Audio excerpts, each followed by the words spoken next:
Ora in onda Filo Diretto.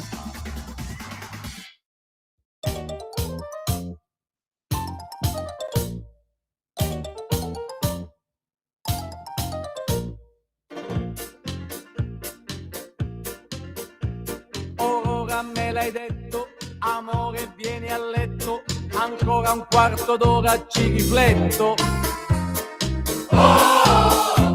A letto ci rifletto. Tu sei così carina sotto la copertina, però sei un poco troppo precisina. Carina, precisina. E allora amore, quando vieni a stare un po' vicino a me, perché altrimenti mi addormento senza te. Ma sì! Vengo dopo il TG, vengo dopo il TG, vengo e mi metto lì. Ho detto sì! Vengo dopo il TG, vengo dopo il TG, per star vicino a te.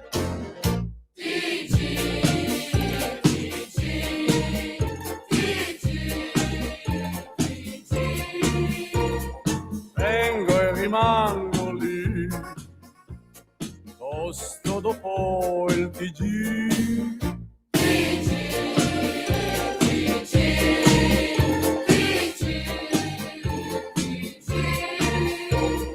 Vengo e rimango lì, posto dopo il TG.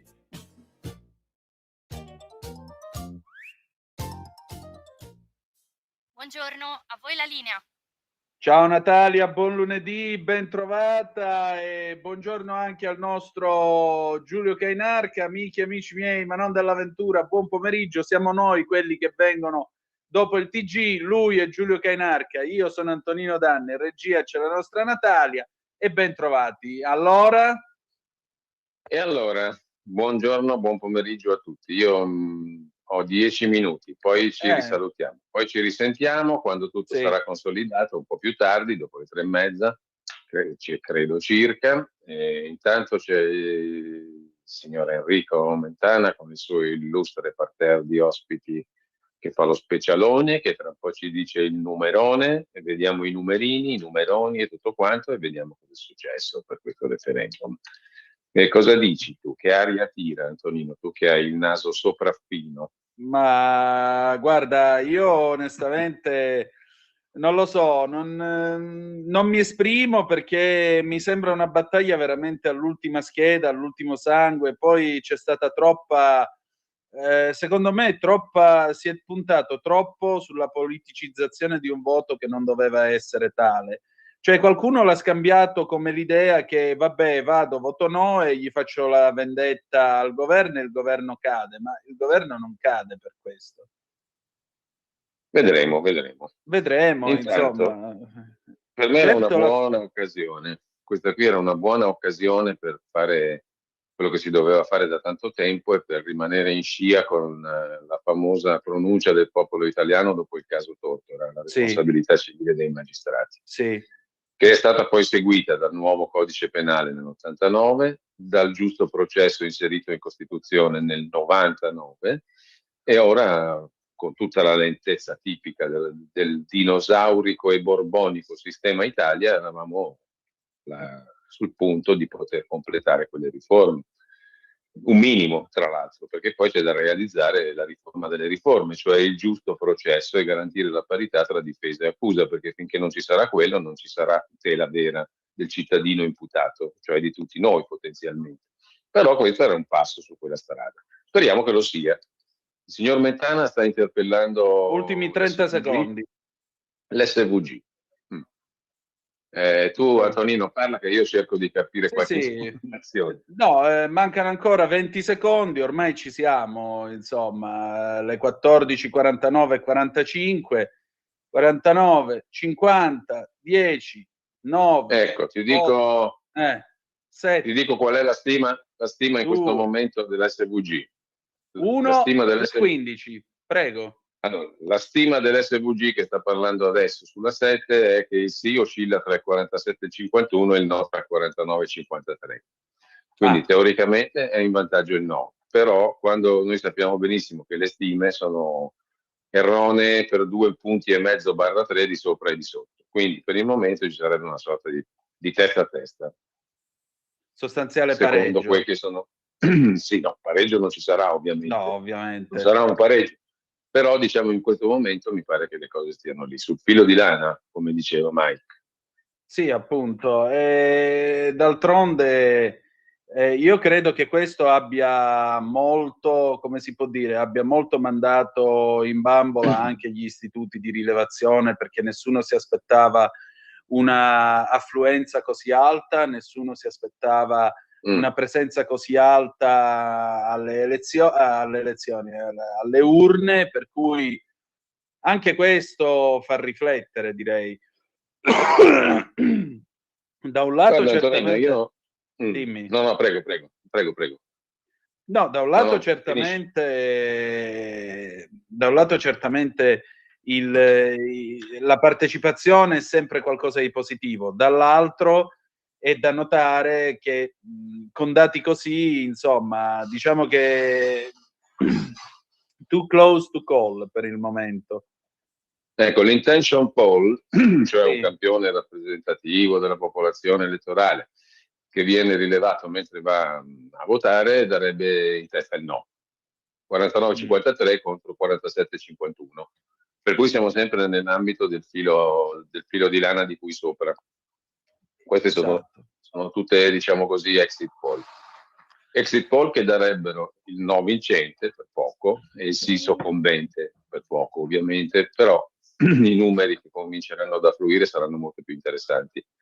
E poi, essendosi no, credo che ci sarà poco tempo da aspettare, relativamente poco tempo. Però, quindi, referendum confermativo, instant poll ore 15, sì 48,5, no 51,5. Addirittura 3 punti. Sì, però stiamo a vedere. My trend, bla bla bla. È un bla bla bla per ora, per carità, non è definitivo. Io non so poi se quelli più bravi di noi sono già in grado di dire che è definitivo. Sicuramente ce ne sono tanti più bravi di me che sanno già capire come va il fumo veramente. Io in questo momento non sono in grado di capirlo. Se andasse così, mi dispiacerebbe molto da cittadino, di fuori di tutti i ragionamenti politici. Tu dicevi prima della politicizzazione di questo confronto, per me estremamente sbagliata, errata, è stata una cosa fessa. E mi è capitato sotto mano, proprio sto leggendo un bellissimo libro, se mi permetti 2 minuti, sì. Credo che in 2 minuti succeda qualcosa di interessante, se comunque succede mi interrompi, mi dici i numeri cominciano a essere questi. Comunque sto leggendo un bellissimo libro che consiglio di tutto cuore a chi ci ascolta, è il libro scritto dopo essere andato in pensione da pochissimo da un magistrato importante del Tribunale di Milano, uno che non si è mai iscritto a nessuna corrente, giusto per rimanere ai temi del referendum. Guido Salvini, no? Ve lo ricorderete perché ha fatto riaprire la vicenda di Piazza Fontana, ha fatto tante inchieste, è stato colui che arrestò quegli infami, privi di coraggio, mostruosi, quegli esseri mostruosi di Autonomia Operaia, che ammazzarono a colpi di chiave inglese in 8 contro 1 Sergio Ramelli nel 75. Esatto. 10 anni dopo, Guido Salvini e il suo collega magistrato, che lavorava insieme a lui, Maurizio Grigo, che poi sarà GIP anche negli anni di Mani Pulite a Milano, facevano arrestare 8 infami, 8 delinquenti schifosi di Autonomia Operaia. Delinquenti schifosi però appartenenti alla Milano Bene. Si laureeranno, finiranno il liceo, rimarranno omertosi come le centinaia di milanesi per bene che sapevano cos'era successo e non parlarono mai.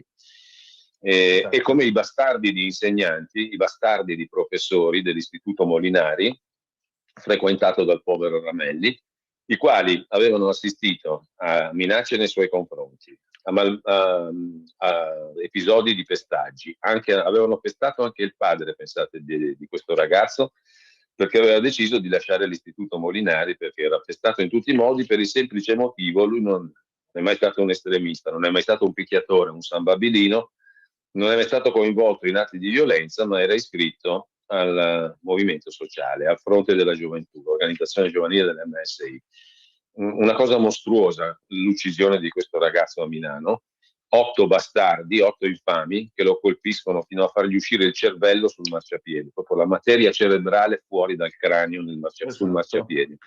Nell'85 vengono arrestati questi infami, tanti altri non parleranno mai, e ti dico solo una cosa, che dopo gli arresti, in tribunale, lui racconta, Guido Salvini nel suo libro, molti magistrati erano del tutto arrabbiati, si arrabbiano contro Salvini e contro il suo collega. Molti magistrati, scrive Salvini, provengono o simpatizzano per l'estrema sinistra, e questa è la cifra del Tribunale di Milano. Questo era l'ambiente da cui si originò l'omicidio di Sergio Ramelli. In più, uno degli assassini è il fratello di un magistrato molto noto, non un magistrato qualsiasi, uno che per quasi tutta la sua vita ha fatto il capo, segretario milanese di Magistratura Democratica. Intorno a me e al collega Maurizio Grigo il gelo. Siamo indicati come repressori, magistrati che vogliono giudicare il 68. E poche pagine prima, a proposito della magistratura organizzata, il dottor Salvini scrive quanto segue. Ci sono cose che non puoi fare se fai parte di una corporazione. Quando impari questo, però, sei già un paria. Ci sono momenti irrevocabili di cui ti accorgi soltanto molto tempo dopo. Sono quelli in cui scrivi, per esempio, un articolo critico nei confronti dell'Associazione Nazionale Magistrati, che è il nostro grande fratello, o in un capannello davanti alla macchinetta del caffè, in cui c'è qualche cappetto della corporazione, ti permetti una frase che suona irrispettosa alla sua supponenza, all'apparato di cui fa parte.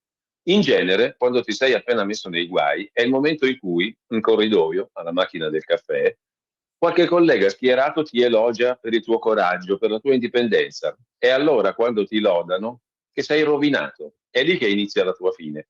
Comunque, chi ti loda in quel modo è poi di solito il primo a colpirti, perché la corporazione non dimentica, ha la memoria lunga, non fai parte di un gruppo e sei comunque sotto osservazione. Extra ecclesiam nulla salus, come ammoniva Tommaso d'Aquino. Quando hai fatto qualcosa che non dovevi fare, è troppo tardi, ma non c'è altra scelta. Non te ne penti, va bene così. E questa è l'Associazione Nazionale Magistrati. Ora, il referendum non guariva persone malate fino a questo punto, no? Ideologizzate e assetate di potere fino a questo punto, ma era un modo per distruggere le correnti attraverso il sorteggio, la riforma. E attraverso il sorteggio e la distruzione delle correnti tu toglievi molto di questo potere infame di cui parla il dottor Guido Salvini. Vediamo quali saranno i risultati. Sarebbe stato, non so come andrà a finire, se il referendum passa sarebbe un ottimo passo avanti anche per questo, anche per superare questa situazione qua. Antonino, io ti devo lasciare adesso, poi ci risentiamo dopo, magari ci sentiamo anche in occasione di due chiacchiere quando vengono fuori i numeri più o meno definitivi con l'avvocato Schembri che avevo contattato ieri per partecipare a un commento su questo referendum. Quindi ci sentiamo dopo. Molto bene, allora grazie intanto caro Giulio, nel frattempo 0292947222 il telefono è aperto, 340 670 9659 se volete intervenire attraverso la zappa o WhatsApp che dir voglia sì. Intanto vi dico questo, l'ADN Cronos abbiamo gli exit poll Rai, no 49-53%, sì 47-51%, stesse forchette, scrive l'ADN, indicate dall'Instant Poll SVG la 7. Instant Poll U-Trend per Sky TG24, no 49,5, 53,5, sì 46,5, 55. Questo è l'Instant Poll U-Trend per Sky TG24, questo è quello che dice l'ADN Cronos. Nel frattempo, naturalmente, dobbiamo vedere, ovviamente, qui siamo ancora nell'ambito, diciamo così, delle parole, delle ipotesi, anche perché, ribadisco, la forte affluenza che c'è stata alle urne, si parla addirittura di un dato attorno al 57%, potrebbe aver, diciamo così, mandato un po' in confusione gli istituti di sondaggi, comunque gli istituti di opinione, ma questi sono i dati, questo è quello che dobbiamo rilevare. Per il momento le rilevazioni dei sondaggi dicono che è avanti il no con un paio di punti percentuali circa sul sì. È stata una ricorrenza, diciamo così, è stata un incontro costituzionale, un evento che chiaramente è stato molto combattuto nel corso di questi mesi, un evento che ha molto polarizzato l'opinione pubblica. Non è stata una campagna elettorale sul merito della questione, più che altro è stata una campagna elettorale falsata dall'idea di dover fare un dispetto a Giorgia Meloni. Tra l'altro io mi fanno tenerezza certi quotidiani che postano le fotografie di signore o signori ultra novantenni che dicono: ah, io ho visto nascere la Costituzione non si tocca, a parte il fatto che è stata toccata già 22 volte. Ma il fatto che tu avessi 12 anni quando la Costituzione è andata in vigore non vuol dire che tu ne sappia qualcosa, visto e considerato che, come abbiamo raccontato nel corso di questi giorni, i padri costituenti stessi spiegarono che era proprio della Costituzione avere la possibilità di essere mutata, non di essere immutabile. Per cui fanno un po' tenerezza questi anziani non esperti di diritto, per nulla conoscitori della Costituzione, che però vengono messi davanti al microfono del collega di turno e ci raccontano che la Costituzione non va toccata. Va bene, come volete voi, non è un problema. L'altro problema però è che a noi altri, più giovani di voi altri, state ipotecando il futuro di questo paese, perché se questo no dovesse essere confermato, questo rappresenta una cosa molto semplice.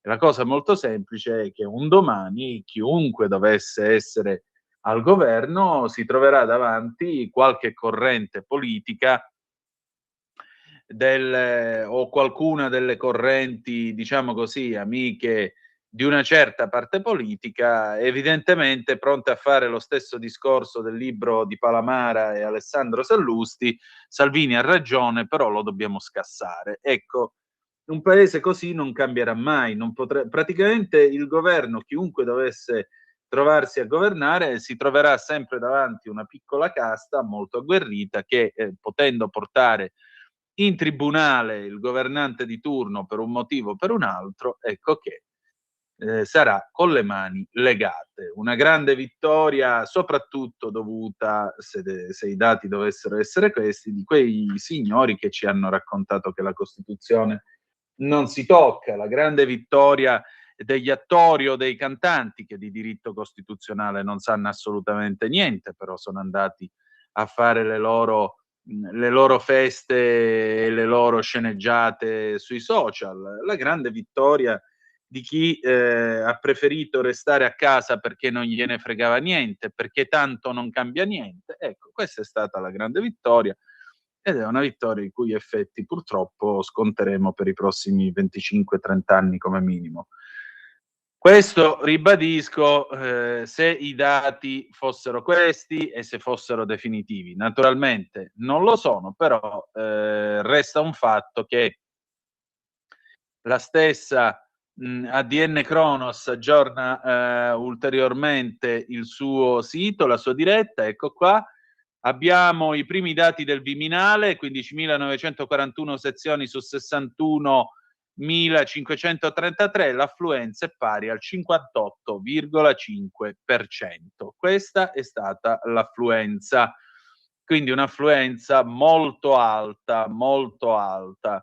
Insomma, questo è un dato molto positivo che fa pensare, chiaramente, però vedremo anche qua che cosa ci sarà da dire, che cosa potremo vedere nelle prossime ore, perché chiaramente noi saremo in diretta fino alle ore 17 e cercheremo di raccontarvi l'evoluzione del voto. Giovanni da Vicenza, eccolo qui. Purtroppo il popolo ha votato di pancia, la questione di chi ha votato no è stata puramente ideologica, non hanno neppure capito di cosa trattava il referendum.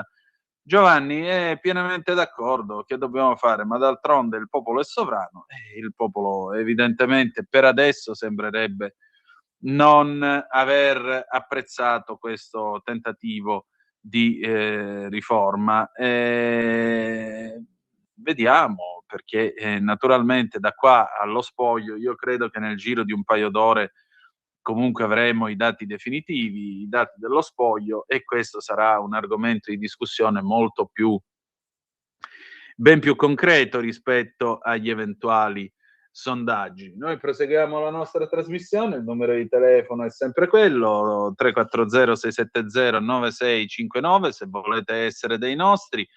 Facciamo una cosa, Natalia, prova a chiamare il professor Luigi Curini, vediamo se riusciamo a trovarlo al telefono per un primo commento a caldo, perché mi piacerebbe sapere il suo parere e cercare di capire un pochettino che cosa ne pensa lui di questo, di queste prime stime fatte dagli istituti d'opinione. Il professor Curini, lo sapete, Luigi Curini è un politologo dell'Università di Milano, dell'Università Statale, e credo che potrà dirci qualcosa in più a proposito di questi primi risultati almeno degli exit poll del referendum giustizia. È chiaro che fino a quando non avremo i dati, almeno fino al 40-50%, queste cose lasciano il tempo che trovano, però sono comunque indicative di un certo mood. Certo, può anche darsi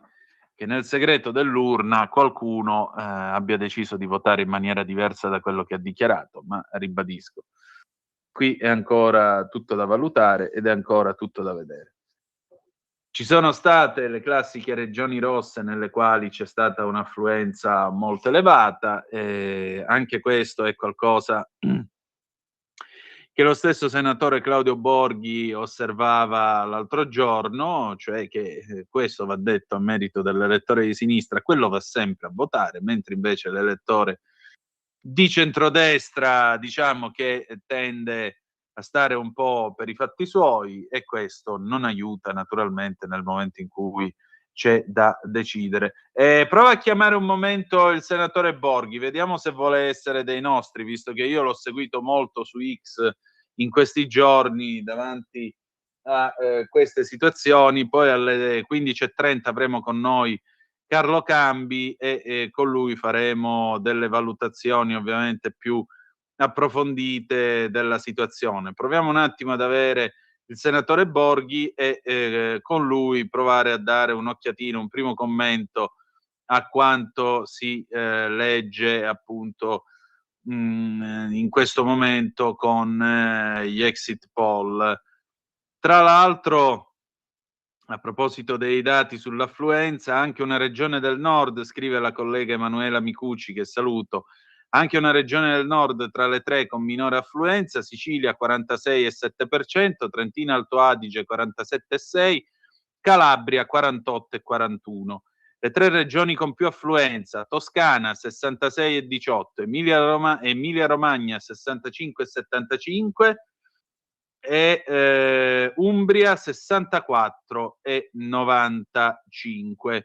Questo è quanto. Prova a chiamare Carlo Cambi allora, per favore, vediamo un attimo se riusciamo ad avere almeno Carlo Cambi e vediamo un po' che cosa succede. Sono qui tra l'altro su X, Antonello Piroso, lo voglio salutare, scrive: bene, per ora solo fuffa, parole in libertà, aria fritta, siamo neppure agli exit poll, siamo agli instant poll, forchette sì tra 48 e 51, no 49 e 53.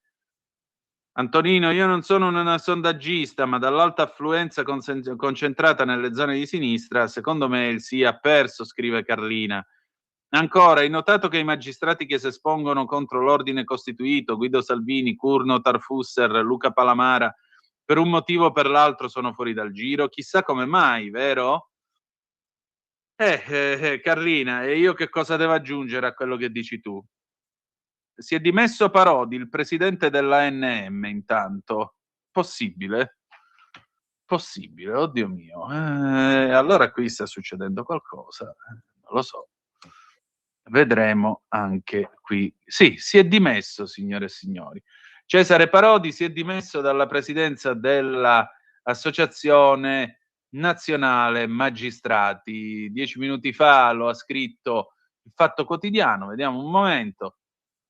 La decisione del procuratore di Alessandria è arrivata per motivi strettamente familiari e personali, non ha a che fare con l'esito del referendum sulla riforma Nordio. Cesare Parodi si è dimesso dalla carica di presidente dell'Associazione Nazionale Magistrati, scrive il Fatto Quotidiano. La decisione del procuratore di Alessandria, meditata da tempo, è arrivata a quanto si apprende per motivi strettamente familiari e personali. Non ha a che fare con l'esito del referendum sulla riforma Nordio, ancora incerto. Parodi, già procuratore aggiunto di Torino, è stato eletto nel febbraio 2025 al comitato direttivo centrale, il parlamentino dell'organismo in rappresentanza delle toghe, in sostituzione di Giuseppe Santalucia, un esponente storico della corrente di destra di magistratura indipendente. Sul suo nome si era trovato l'accordo per una giunta unitaria tra i diversi gruppi dell'ANM, compresi quelli progressisti. Però è un fatto che noi anche qui registriamo e non possiamo che offrirvelo così com'è. Lui dice che non c'entra niente la questione del referendum, perché non dovremmo credergli, insomma. Le 15:21 minuti e 23 secondi, 340 670 9659 se volete commentare, oppure 029294 7222, ma al telefono ci ha raggiunti Carlo Cambi. Ciao Carlo! Ciao Antonino, un abbraccio a tutte le ascoltatrici e a tutti gli ascoltatori di Radio Libertà. Che ci Carlo, io la vedo male, detto tra noi. Tu che ne pensi? Io l'ho vista male vedevo male prima che uscissero gli exit poll, perché ho guardato l'affluenza nelle regioni e quelle che hanno votato in massa sono le regioni rosse. Devo dire, io penso che alla fine perderemo, perché io ho fatto professione per il sì. Perderemo e avremo un paese molto meno civile di prima, insomma, questo, perché ti devi aspettare delle rappresaglie spaventose, secondo me, a questo punto. Faremo i conti, no? Tireremo la rete. No, vabbè, ma secondo me comincerà a esserci un profluvio di inchieste addosso al governo spaventoso. Cioè, questi tenteranno, secondo me, una specie di golpe giudiziario, sono convinto. Ma senti, secondo te c'è la possibilità che si torni a parlare di una riforma della magistratura? Vorrei che fosse chiaro, cioè non è che, come dicevi, non ti ho capito. No, dico, c'è la possibilità che vi sia una riforma della magistratura se questa dovesse saltare? No, se ne parla tra 30 anni, 40. E quindi noi dobbiamo continuare a vivere negli anni 90 per altri 20 anni? Sì, per altri 20 anni minimo, e ti ripeto, secondo me ci sarà un'offensiva, ammesso e non concesso che questi risultati vengano confermati, per l'amor di Dio. Ci sarà un'offensiva giudiziaria spaventosa sul governo, e probabilmente la Meloni sarà fatta cadere con qualche inchiesta inventata, perché quando questi hanno cominciato a suonare la gran cassa della Costituzione avevano in testa una cosa precisa, e cioè che se la Meloni passava su questa riforma e probabilmente l'anno prossimo avrebbe vinto le elezioni facilmente, il mirino poi era sulla Presidenza della Repubblica, e questi la Presidenza della Repubblica non la mollano neanche se piangi. E quindi voglio dire, il quadro da questo referendum passava uno snodo fondamentale per il centrodestra e in generale per il paese.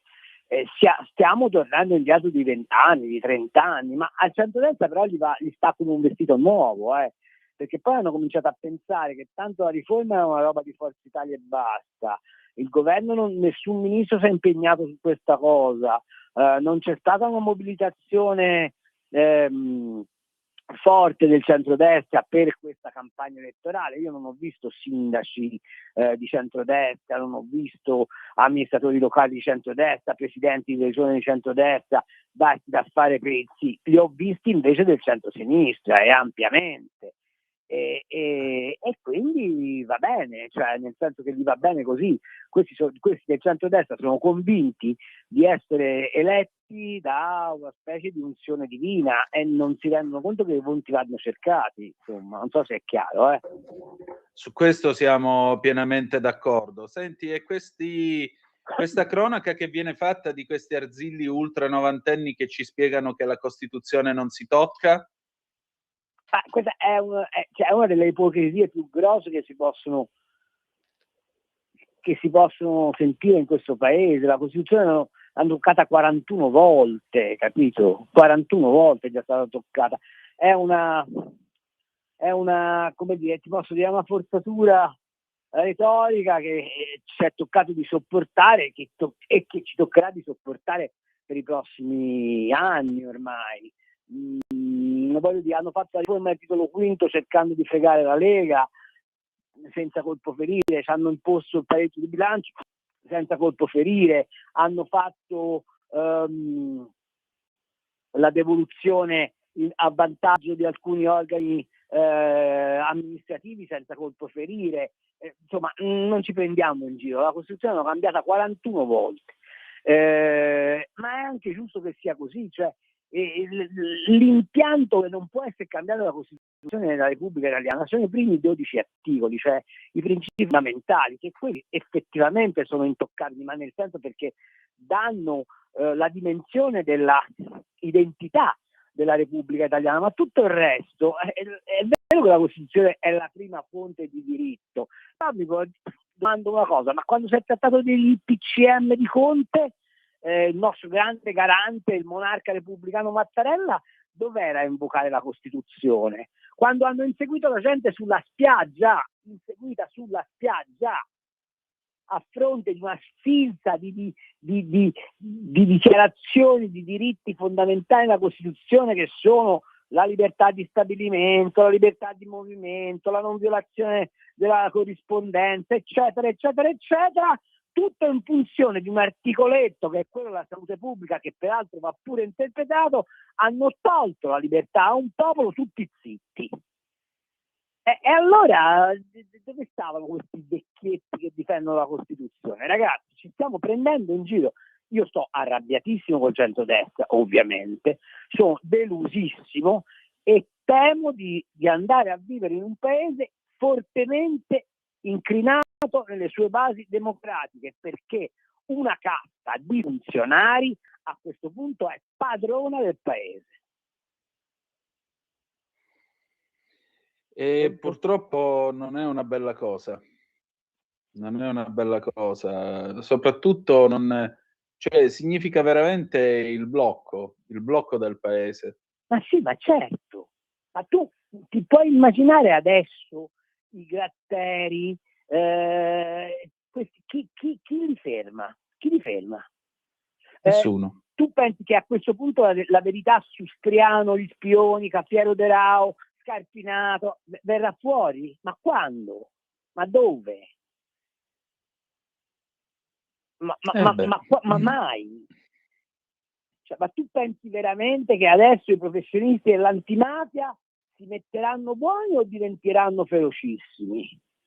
Non lo so, io ti dico la verità, da cittadino sono molto preoccupato, non tanto per l'esito del referendum in sé, che essendo una consultazione popolare democraticamente determinata non ti può preoccupare in quanto democratico, ma sono preoccupato per quei 2.000-2.500 pubblici ministeri del tutto politicizzati che a fronte di questo risultato si sentiranno in diritto di fare come gli pare. Questi si collocheranno sopra la legge ed è questo il vero pericolo del risultato, se viene confermato, anche se, ti ripeto, io degli instant poll mi fido fino a un certo punto, vorrei vedere gli scrutini, però è anche vero che guardando l'affluenza dal voto nelle regioni, purtroppo quelle che hanno votato di più sono le regioni a orientamento di sinistra, insomma.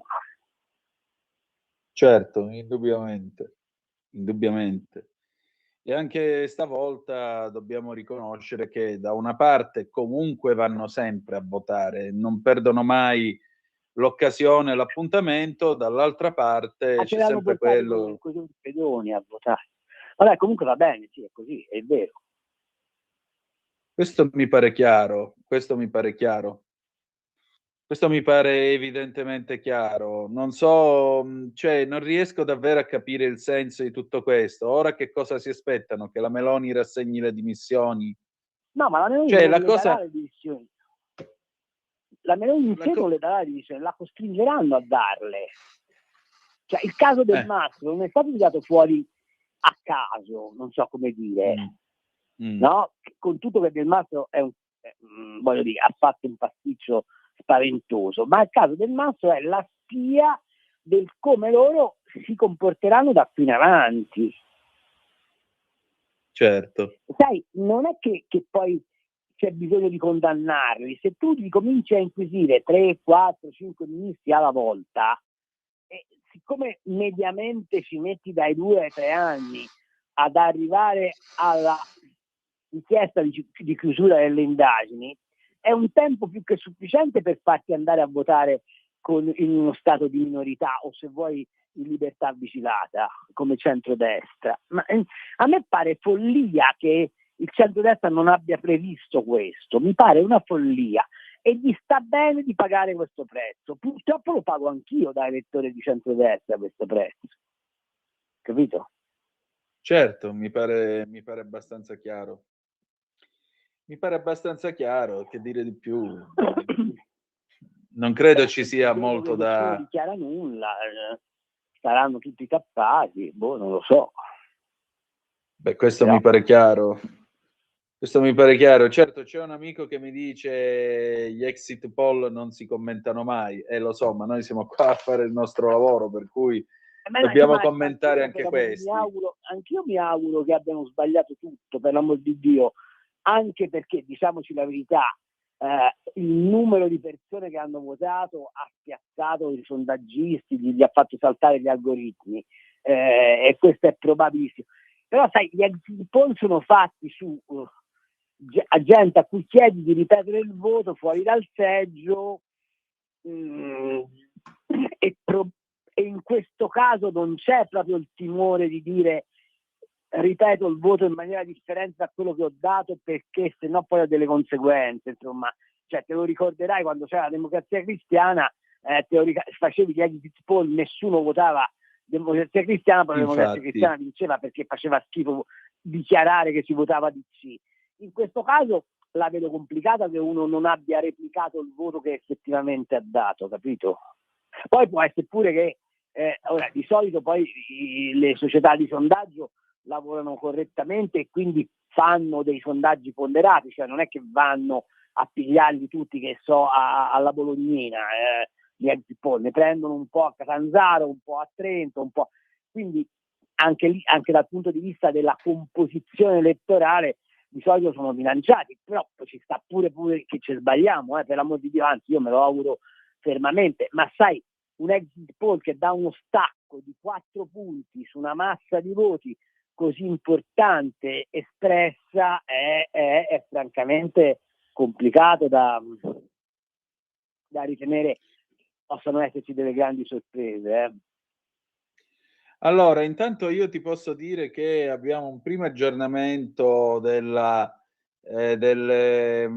scrutini, sono però ancora pochi dati, perché sono appena 2.831 sezioni su 61.000 e manca l'estero.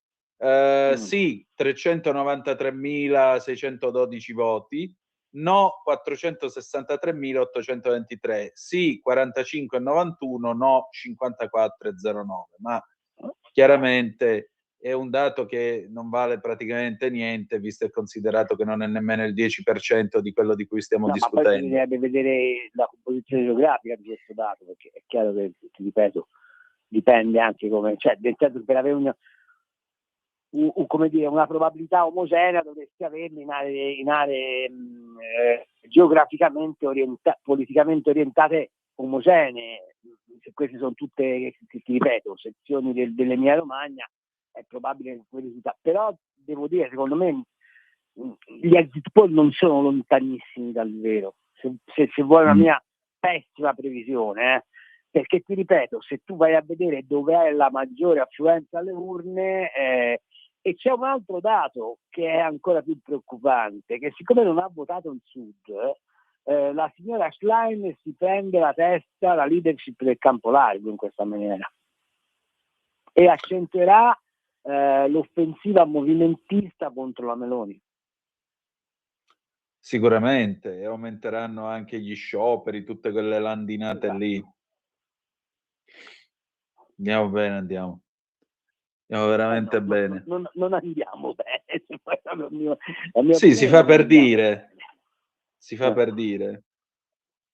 Ecco, per esempio, la Lombardia, no? 231 sezioni scrutinate su 9.258. Ripeto, numeri che in questo momento non valgono niente. Sì, 57,8%, no 42,17%. Il Veneto, andiamo a vedere il Veneto, 180 sezioni su 4.729. Avrei 65% di sì e 30% il sì al 60 e il no al 39. Poi vediamo Friuli Venezia Giulia, 129 sezioni su 1.354, quindi qua siamo già al 10%. Sì 53,08, no 46,92. Il Trentino Alto Adige, dove l'affluenza è stata bassa, 160 sezioni su 1.019, quindi anche qua siamo sopra il 10%. Sì 49,96, no 50,04. Insomma, se la giocano.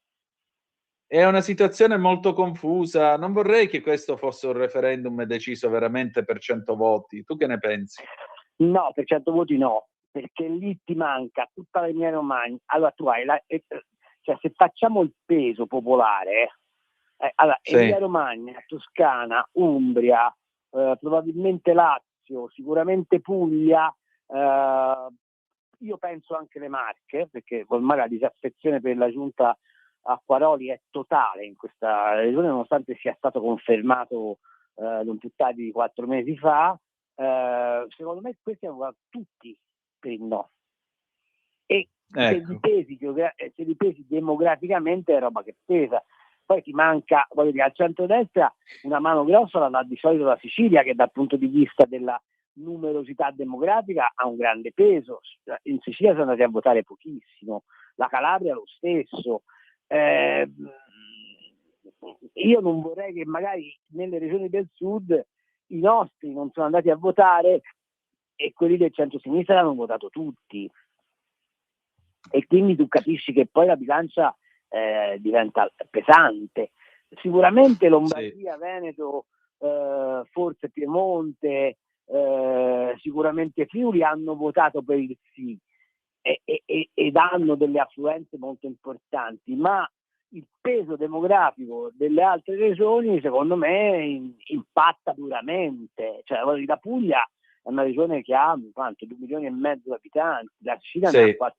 ne ha 6 milioni, insomma, ragazzi, cioè, è roba grossa. Ci sono 2 telefonate, Carlo, le prendiamo? Sì. Pronto, chi è là? Pronto? Sì. Scusate, ma io purtroppo da quando non siete più sul digitale terrestre non vi ho potuto seguire, cari. Ciao Mario D'Arieti.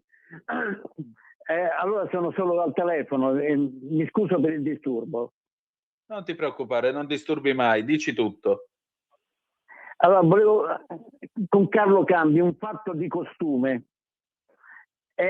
Il mio, ripeto, io sono originario della Sicilia, quindi mio padre era di Palermo e mia madre di Capodorlando.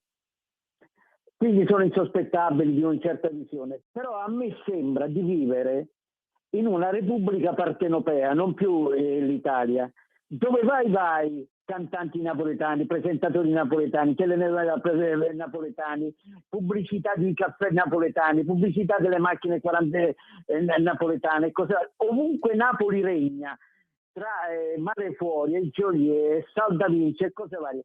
Ora, che attendibilità può avere questo referendum? Io sto vedendo delle cose terribili. Dottor Cambi, controlli, a Napoli il sì sta al 77%, neanche in Bulgaria. In mano a chi siamo? A questa Repubblica Partenopea? In mano a chi siamo? Cioè, io vorrei avere delle risposte, se è possibile, perché 77% o è stato manovrato dalla Camorra, o c'è un voto clientelare, oppure la cosa è spaventosa. Cioè il 77%, mi dica lei, perché a me mi sconforta il fatto che il destino delle riforme di questa nazione, che non può andare avanti perché c'è una città e una regione che la bloccano, mi terrorizza. Mi dica lei in diretta, perché poi non la posso sentire per colpo di attacco. Ma allora, guardi, io non credo che ci sia questo effetto campano che dice lei. Sicuramente la Campania ha un peso specifico molto rilevante, ma l'ha sempre avuto. Lei si dimentica degli anni in cui la Democrazia Cristiana della Campania comandava a Roma. Cirino Pomicino è morto una settimana fa, ma non è che Cirino Pomicino non abbia contato nulla, non è che i Gava non contassero niente. Parliamoci chiaro. È vero che oggi la Campania è un covo, un mix fra 5 Stelle e PD che determina buona parte dei destini della politica nazionale, ma d'altra parte la Campania è anche molto popolata, è anche molto popolosa. Il 77%, ma che ci possa essere, come dire, un orientamento di alcune organizzazioni malavitose a condizionare il voto, ma questo è sempre stato. Però mettere insieme che si parla napoletano, che la pubblicità è napoletana, eccetera, eccetera, non c'entra quasi niente. Mi perdoni se sono un po' schietto. Devo dire che dobbiamo anche smetterla come simpatizzanti del centrodestra di dare la colpa agli altri. Quando si perde, la colpa è nostra, siamo noi che non ci siamo spiegati bene, non c'è niente da fare. Poi certo sì, ci sono delle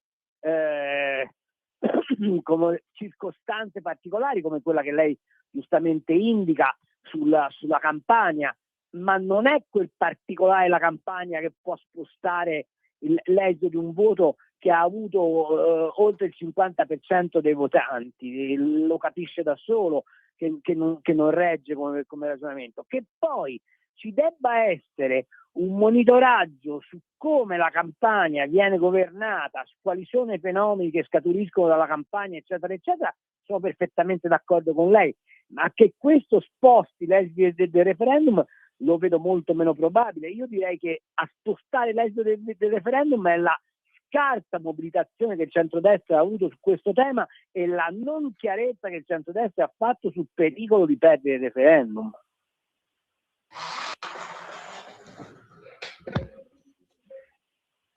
Bene, mi pare che il nostro ascoltatore non abbia altre repliche da dire. Siamo oltre il 10% degli scrutini e sto vedendo che il sì è al 45,8% e il no è al 54,18%. C'è una differenza di quasi 10 punti. Ma di cosa stiamo parlando, ragazzi? Altra telefonata, Carlo. Pronto, chi è là? Ciao Antonino, sono Marco da Mantova.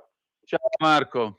Un attimo di leggerezza. Sono follemente innamorato della voce di Natalia. È meravigliosa, da ex speaker. Sì, anch'io. Bravo. Fantastica, guarda. Siamo già in tre.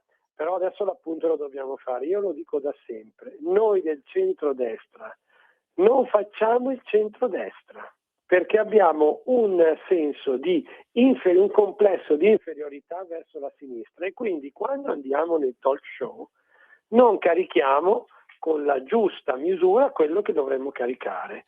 e anche quando siamo al governo sembriamo, magari poi mi correggerete, spaventati dal prendere certe posizioni nette. Quindi la gente cosa dice?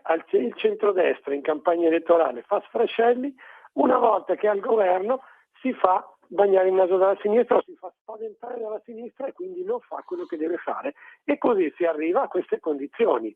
Per mesi abbiamo rotto l'anima agli italiani per andare a votare sì al referendum e poi quando siamo arrivati al referendum le abbiamo prese e quindi non possiamo lamentarci. Mea culpa e si spera di correggersi, anche se comunque io credo che non riusciremo a correggerci perché c'è ancora troppo complesso di inferiorità verso una sinistra che non ha più niente da insegnare agli italiani. Grazie, buon lavoro.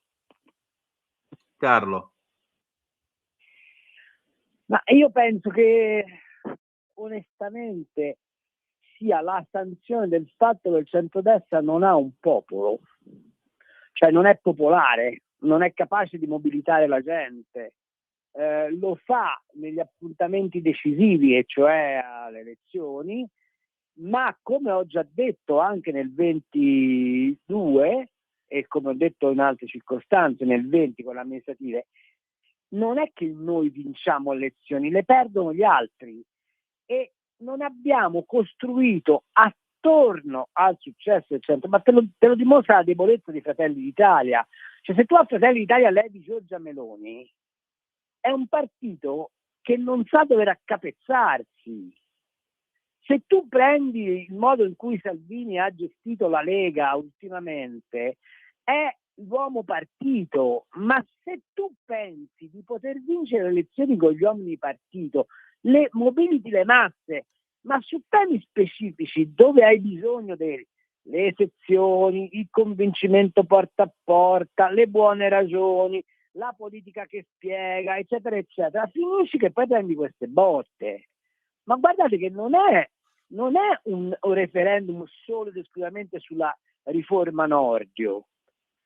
Questo si sta trasformando nei commenti e vedrete che si trasformerà nella prassi nei prossimi giorni in una offensiva durissima sul governo. Cioè, ma qui ci sono 9 punti di distacco. Cioè, con metà del paese che è andata a votare, tu prendi una batosta di 9 punti di distacco e non fai un'analisi politica di sta roba. Cioè, ma è da matti. È da matti. Ferdinando da Verona, ma come il centrodestra dopo aver preso a schiaffi i propri elettori piange per il risultato referendario? Non vi ricordate cosa si diceva in campagna elettorale? Aspettate alle prossime politiche. No, non ce lo ricordiamo, Ferdinando, illuminaci. Ancora, secondo me il governo dovrebbe dare le dimissioni, perché se vince il no vuol dire che non ha più fiducia della maggioranza degli elettori, perché se il sì ha perso è perché la gente di destra non è andata a votare per questa giusta riforma. Ma che razza di ragionamento è? Chiedo scusa, Carlo, ti chiedo un momento di pausa che dobbiamo aggiustare una cosa tecnica, torniamo subito, resta in linea. Vai, per vai. favore. Grazie.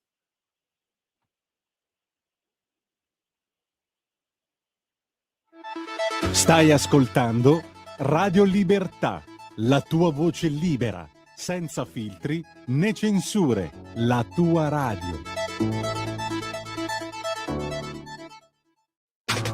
Stai ascoltando Radio Libertà, la tua voce libera, senza filtri né censura. La tua radio.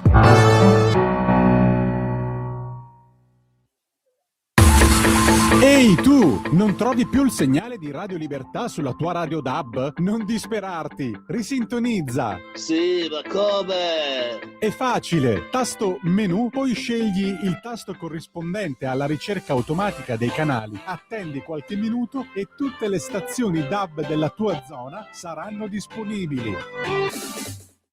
Di nuovo a te la linea, Antonino. Grazie Natalia. Allora, intanto l'ADN Cronos, Flash, referendum giustizia, prima proiezione Rai, no 53,1, sì 46,9. Nel frattempo, Carlo, allora vedi, già qua c'è chi comincia a dire il governo si dovrebbe dimettere, non abbiamo capito perché. La seconda cosa che io dico è questa però, ma adesso a livello di coalizione che cosa succede? Perché per esempio c'era chi scriveva nei giorni scorsi che a questo punto, per esempio, la Meloni potrebbe dover discutere con Salvini a proposito del premierato, della legge elettorale e un'eventuale anche ricalibrazione della politica estera del governo. Tu che ne pensi? Ma secondo me il pericolo vero è che Forza Italia se ne vada. Il pericolo vero è che Forza Italia annusi che c'è un'area di centro che può frequentare con Azione, Italia Viva, i fuoriusciti dal PD, eccetera, eccetera, e tenti l'operazione che tentò Berlusconi all'inizio della sua carriera, e cioè un'alleanza a geometria variabile, nel sud con qualcuno e al nord con qualcun altro. Cioè, guarda, stavo guardando i voti della Sicilia, è vero che siamo al 10% delle schede scrutinate, ma no, in Sicilia ha preso il 70%. Sì. Cioè, immaginare che la mafia abbia votato no, ed è probabile perché gli fa più comodo, ma non è stato in grado di intercettare questo cambiamento d'umore dell'opinione pubblica, è di una gravità assoluta. Indubbiamente. Ci sta per raggiungere di nuovo Giulio Cainarca, Carlo. Momento che arriva il Cardinal Cainarca, che così tra poco abbiamo tutto il trio. Di rito ambrosiano. Beh, certo, di rito ambrosiano ci mancherebbe pure. Noi certo, siamo molto rispettosi. Con Sua Eminenza. Vediamo un attimo se arriva Sua Eminenza, così siamo il Gran Mufti, poi... No, io ero l'imam, mi pare. Tu sei il Gran Maestro. Lui è il cardinale. A proposito, come lo stai vedendo sto Trump? Vieni dalla Calabria Saudita, mica vieni da... Già, è vero. Però noi il porco ce lo mangiamo, per fortuna. Senti, vabbè, ma pure l'imam se lo mangia, il porco, non ti preoccupa. Ho visto bere Trump come lo vedi? Ho visto bere più whisky a Dubai che in qualsiasi altra, in qualsiasi pub di Edimburgo. Straordinario. Ecco, è arrivato Giulio Cainarca. Allora, Giulio. Buon pomeriggio ragazzi. Buon pomeriggio, Cardinale. Che si dice, Gran Maestro? Gran Maestro, che si dice? Che al centrodestra gli sta come un vestito nuovo, cioè è perfetto. Ma poi magari si vince, Sì. Poi magari i numeri veri dicono che vince il sì. Certo, come no, infatti sto vedendo lo spoglio delle schede, cioè, rischi di prendere la batosta ancora superiore a quella delle exit poll. I dati del Vignale per adesso danno uno scarto di 9 punti, è vero che siamo a 14.380 sezioni su 61.000, ma insomma 14.000 su 61.000 sono già il 20% le sezioni. Sì. E al 20% delle sezioni sei staccato di 9 punti, vedi un po'. Sì. Sembrerebbe che vinca il no, allora. Io faccio quello che viene giù dal pianeta delle scimmie, dalla montagna del sapone. No, però adesso, al di là di tutto, Carlo, come si spiega questa debacle? Visto che io pensavo, onestamente, in tutta franchezza, che questo referendum qui si collocasse sulla scia della sensibilità comune del lontano 87-88, responsabilità civile dei magistrati, eccetera, eccetera. C'è qualcosa che non ha funzionato nella comunicazione politica o c'è qualcosa di più? Sì. Allora, punto 1. Loro si sono stramobilitati e va bene, io lo dicevo prima a Antonino, se tu guardi l'affluenza alle urne, tutte le regioni rosse sono al massimo dell'affluenza possibile sostanzialmente. E quindi, ma l'altra cosa è che questo governo di centrodestra, come ti ho detto 1000 volte nelle nostre trasmissioni, poi ci guardano male a noi due, no? Con gli scorretti, ha fatto una politica di sinistra e secondo me in quel no c'è una larga fetta di elettorato di centrodestra che ha deciso gliela faccio pagare. Sì. Perché se tu mi prendi per i fondelli con le accise, poi la paghi. Se mi prendi per i fondelli con l'ISEE, poi la paghi. Se mi hai promesso la riforma del fisco e non la fai, poi la paghi. se mi dici sono contro il Mercosur e poi dopo la notte baratti e lo firmi, poi lo paghi. Quindi alla fine è un voto tutto politico e per niente attinente ai Ma quesiti referendari. sì. Ma secondo te quanti sono gli italiani in grado di comprendere la differenza fra due CSM e un CSM? Ma Zuncheddu l'abbiamo tirato fuori agli ultimi 10 giorni di campagna elettorale. Infatti. Ma abbiamo consentito a Gratteri di dire che votavano sì massoni e mafiosi. Poi fammi dire, non si è parlato assolutamente del peso che ha la giustizia sull'economia. Appunto, hanno lasciato Nordio da solo perché non volevano caricare di significato politico, poi all'ultimo si sono accorti che pigliava un significato politico, oddio,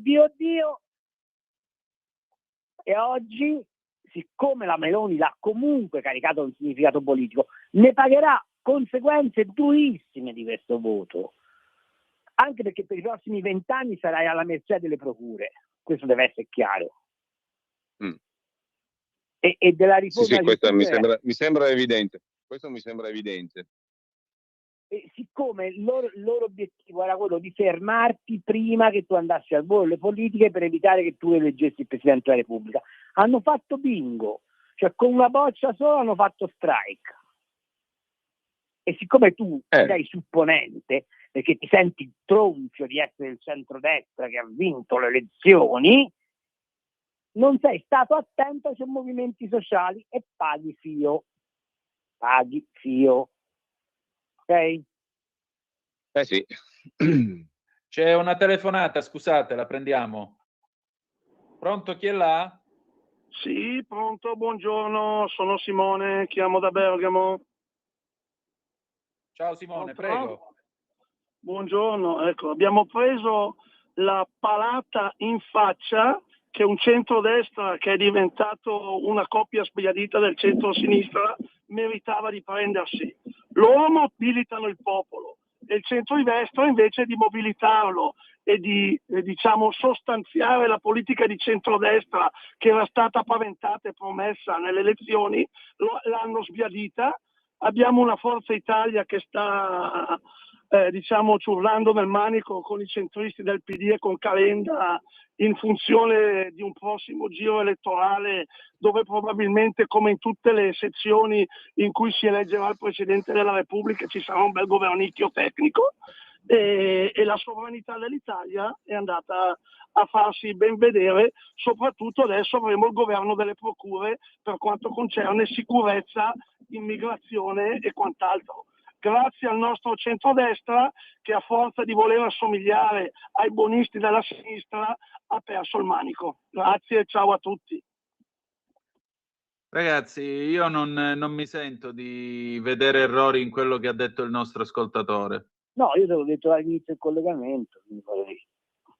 Appunto. Giulio? Sì, mi sembra ineccepibile. Adesso bisognerà capire chi è che secondo te e secondo voi chi è che si assume l'onere della legnata, se tale si confermerà. Nessuno. L'onere se lo deve assumere Giorgio. Su quale spalla pesa di più la bastonata? Ma da un lato la Premier, Giulio, prego Carlo. Ragazzi, la bastonata pesa proporzionalmente, quindi teoricamente pesa di più su Fratelli d'Italia, che evidentemente non ha mobilitato la sua base, questo mi pare evidente, ma nessuno si intesterà a questa cosa. Tu vedrai che la via d'uscita che sceglierà la Meloni è: ma io ve l'avevo detto che non mi sarei dimessa, vi avevo anche detto che non era un voto politico, quindi si va avanti come se nulla fosse. Peccato che fra 11 mesi si vota per le politiche e il nulla fosse sarà consegnare il governo a Giuseppe Conte. E secondo te, Carlo, ci saranno iniziative giudiziarie clamorose dopo Secondo me non si salva nessun ministro. Ma sai, d'altra parte voglio dire, hai difeso la Santanchè, hai difeso Del Mastro, l'hai difesi tutti. Capito? L'hai difesi tutti. Hai pianto calde lacrime su Salvini, hai pianto e poi dopo cosa mi fai? Le accise, non mi fai la riforma fiscale, non vai in Europa a fare casino, fai da una parte l'amica di Trump ma dall'altra della von der Leyen, sei convinta che con la politica estera governi il paese, ti inventi un PNRR abborracciato, abbandoni certi produttivi. Ma dove vi devo lasciare in questo momento, ci risentiamo tra poco, magari sto prendendo contatti con l'avvocato Schembri per avere un parere suo. Sì, fai con comodo. Avvertirò la regia. Avverto la regia. Poi vai tranquillo, vai. Ciao Carlo. Ciao Carlo. Ciao. Allora, il terzo Instant Poll, copertura 95%, dice che il sì non arriva comunque alla maggioranza, perché dà 54-49, 51-54, ok? Quindi non c'è nessuna speranza di vincere questo referendum. Amen, è andata così, che dovevamo fare? Basta. A un terzo dello scrutinio da parte del Ministero dell'Interno, il sì è al 45 e 54, il no al 54 e 46, cioè 9 punti di distacco. Esatto. Che dovevamo fare? Niente, non c'è niente da dire, non c'è niente da aggiungere, non c'è niente da dire, non c'è niente la cosa che mi meraviglia è che non c'è uno del centrodestra che dice una cosa. E devo vedere le facce di Sallusti e di Bressan, gli unici che dicono cose. Esatto. E niente, non c'è molto da dire, anzi io sono del parere che questo è un segnale in ogni caso che viene dagli elettori e che viene dai cittadini, è un segnale del quale bisogna tenere conto e che avrà necessariamente il suo peso. Carlina ci scrive: finché il centrodestra non avrà un elettorato meno pigro e più corporativista e ideologizzato, capace di eseguire gli ordini che vengono dall'alto senza fiatare, perché i nostri lassù sanno qual è il nostro bene, che si compatta e vota contro comando e a prescindere, turandosi le narici, perderà molte ma molte altre sfide. Il problema non è spiegare le cose, ben pochi cittadini si sforzano di ascoltare e capire, e saper trovare semplici slogan che trascinino i propri sostenitori. Beh, ma questo però significa considerare l'elettore praticamente una specie di pecora che va dove va tutto il gregge, ma questa non è più una democrazia, scusate. Anche l'idea che in alto sanno cos'è il nostro bene lo faceva il Partito Comunista al tempo di Togliatti, dai. Però l'atteggiamento che il centrodestra ha nei confronti dei suoi elettori non è molto diverso da questo, parliamoci chiaro. E c'hai ragione pure tu, Carlo, questo è il fatto.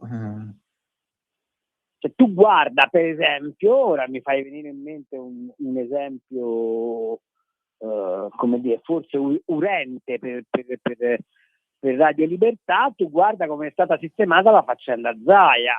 È vero che poi non hai perso e hai vinto alla grande lo stesso, ma del popolo del popolo del Veneto che voleva comunque andare avanti con Zaia te ne sei battuto.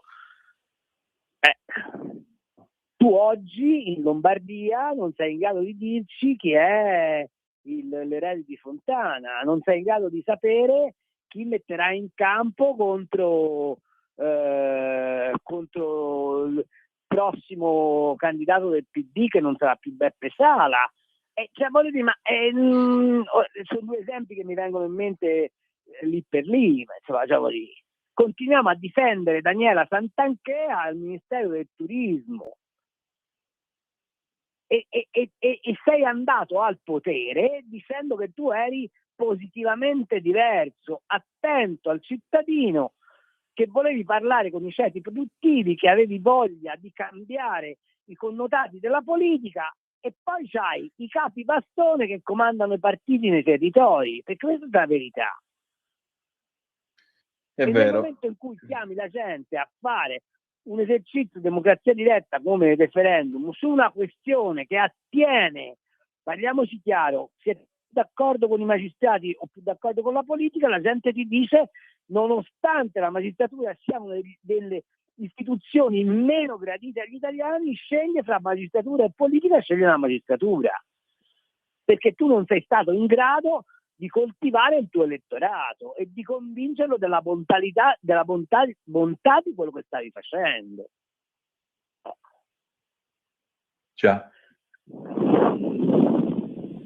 Carlo, che dire di più, insomma. Marco dice, diciamo che il centrodestra vuole uscire di scena perché non è capace di fare nulla, ovvero si è dimostrato culturalmente zero, come dice Veneziani. Il periodo Covid ha dimostrato che gli italiani sono idioti.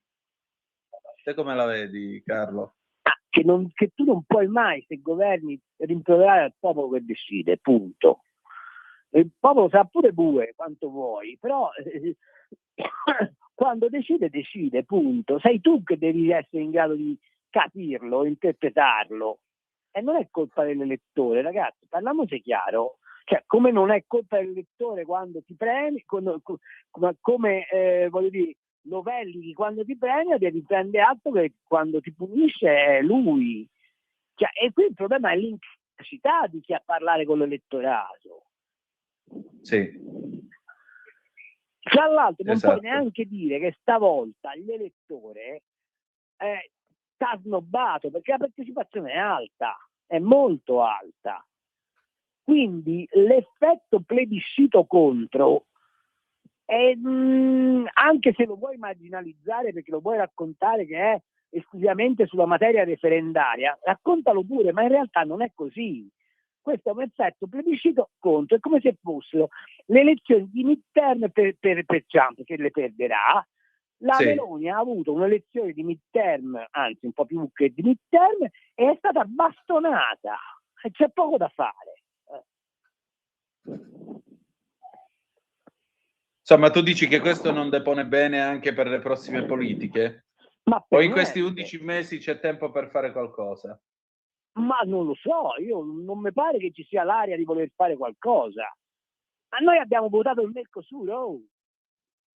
Noi abbiamo raccontato ai contadini del nord, anzi a tutti i contadini d'Italia, gli abbiamo raccontato che eravamo contro il Mercosur perché l'Europa li schiacciava e poi in una notte li abbiamo traditi. Ma lo piglia a esempio, è una cosa probabilmente marginale, ma lo prendo a esempio di come c'è una totale incoerenza tra il dichiarato del centrodestra e l'agito del centrodestra.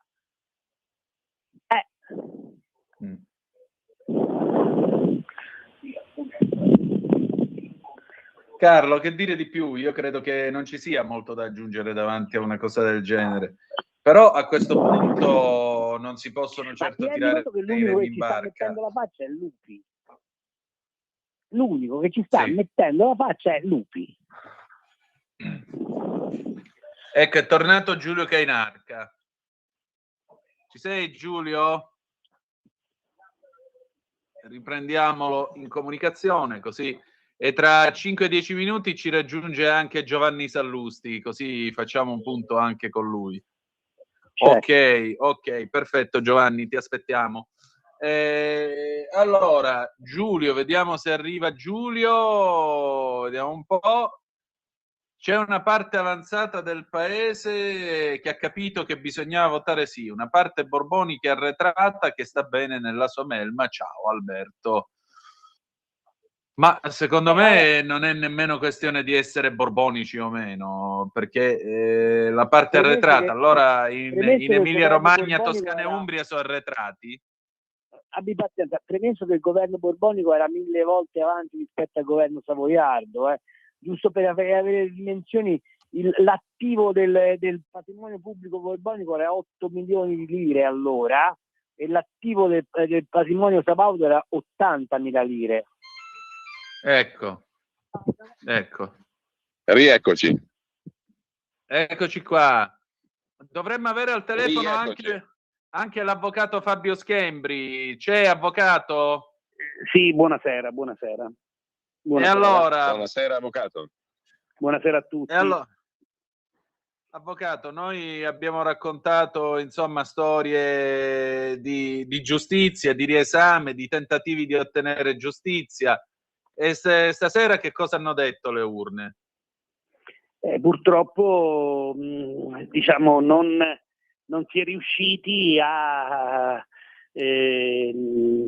concretizzare quello che diciamo già da tanto tempo il codice di procedura penale dal 1989 prima e poi con la riforma dell'articolo 111 della Costituzione avremmo voluto che si attuasse, ovvero il giusto processo.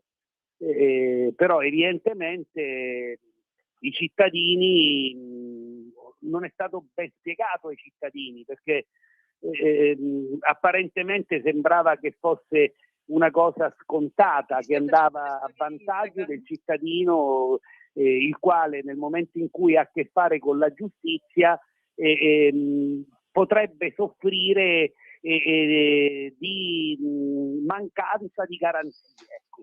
In particolare quella garanzia che vuole sì, Carlo, che vuole l'avvocato difensore e l'accusatore sullo stesso piano davanti a un giudice terzo ed imparziale che non sia collega di colui il quale l'accusa. Insomma, questo mi sembra un principio pacifico, oltretutto un principio costituzionale, e quindi si voleva l'attuazione di questo principio.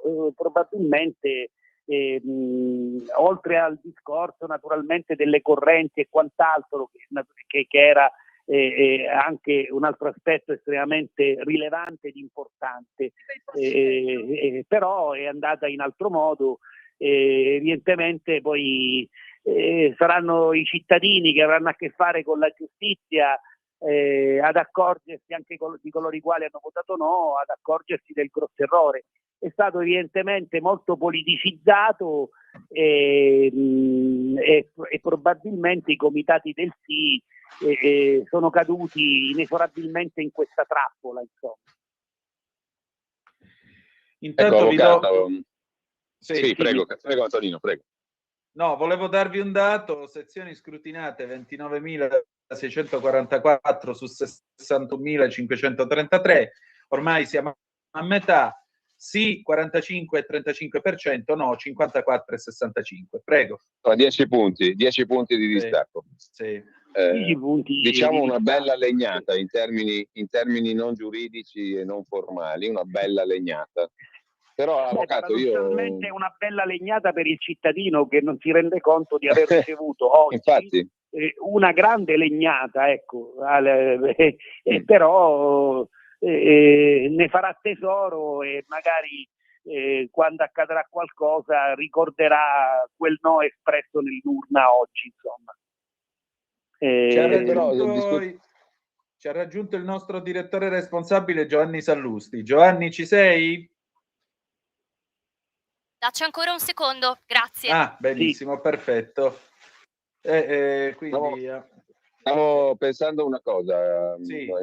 mi rivolgo all'avvocato Schembri, che diverse volte abbiamo parlato anche della necessità di realizzare quello di cui parlava prima l'avvocato Schembri, cioè il giusto processo, fino in fondo all'articolo 111 della Costituzione, che ormai è lì da 27 anni, non pienamente realizzato. Il referendum era un'occasione per andare in quella direzione, ma si doveva fare ancora parecchia strada per arrivare alla parità tra accusa e difesa e a tutti i nobili principi previsti dall'articolo 111. Io ho la sensazione che questa strada sia più che sbarrata in questo momento. Lei che ne pensa, avvocato? Ma sì, questo sarebbe stato solo un primo passo, diciamo, verso la strada di maggiori garanzie e di una giustizia più giusta per il cittadino. Soltanto che questo referendum l'ha sbarrata e quindi passeranno magari altri 30 anni prima che si possa, diciamo, probabilmente riequilibrare o tentare di riequilibrare quello che è il processo accusatorio, quindi la parità tra accusa e difesa davanti a un giudice terzo. Di fatto uno dei quesiti andava a corroborare quello che era un principio costituzionale, insomma, e invece si è detto il cittadino ha ricepito evidentemente questo, ora gran parte dei cittadini si è detto che si andava a picconare la Costituzione e che si andava in qualche modo a aprire problematiche addirittura sovversive, diciamo, ecco. In realtà così non era, cioè non è assolutamente così. Abbiamo un principio costituzionale che non è stato fino ad oggi attuato, a distanza di parecchi anni, insomma. Aspetteremo magari tanti anni ancora prima che si possa concretizzare il giusto processo. A vantaggio, ripeto, di tutti i cittadini, quindi insomma, quindi anche di coloro i quali hanno votato no. Certo. E allora, intanto ci ha raggiunto appunto il nostro direttore responsabile, Giovanni Sallusti. Giovanni, ci sei? Ci sono, buongiorno a tutti. Vai. Buongiorno a tutti, grazie a tutti voi. Io ben trovati a voi. Guarda, io proverei solo a trarre una prima parziale, ipotetica, ovviamente siamo tutti fallibili, evidentemente, morale politica, al di là delle importantissime questioni di merito che erano sul piatto e che l'avvocato, che ringrazio di essere ai nostri microfoni, stava sviscerando perfettamente. Ad ora, ma mi sembra, come dire, un piano inclinato abbastanza irreversibile, la morale politica mi pare questa. Cioè il centrodestra ha un problema, a volte anche un grosso problema, col suo popolo di riferimento. Qual è il popolo di riferimento del centrodestra? Semplificando, ma neanche troppo, con un'immagine che ha una sua perenne efficacia, è la maggioranza silenziosa. E la maggioranza silenziosa si compatta, si esprime diciamo in modo palese contro, cioè quando lodevolmente ma spontaneamente, cioè mi spiego, quando si tratta di evitare che Elli e Giuseppi, o le ultime politiche non c'era ancora Elli, c'era il tristanzuolo Enrico Letta, ma insomma quando si tratta di evitare che una sinistra sconclusionata, anacronistica, senza nessuna ipotesi di governo vada al governo medesimo, la maggioranza silenziosa si esprime di suo per evitare questa ipotesi obiettivamente inquietante per il paese. Guardate che se oggi si votasse alle politiche vincerebbe ancora il centrodestra. Qual è il problema? Il problema è quando questa maggioranza silenziosa la devi mobilitare cioè per un contenuto, per un merito. E allora qui c'è un problema proprio secondo me di comunicazione, di percezione tra il centrodestra e il suo popolo, che ovviamente, credendo noi alla democrazia e rispettando al massimo l'esito del voto sempre, è un problema che grava tutto sul centrodestra, non sul popolo medesimo. Cioè c'è qualcosa da ripensare nel versante in cui la politica di centrodestra deve essere proattiva verso il suo popolo, non limitarsi a raccogliere la giusta spinta di questo popolo per evitare che la sinistra sconclusionata governi. Questo mi sembra un po' la fotografia che io spero non fingano di non vedere i leader di centrodestra e sulla quale riflettano da stasera, se così come pare è, insomma.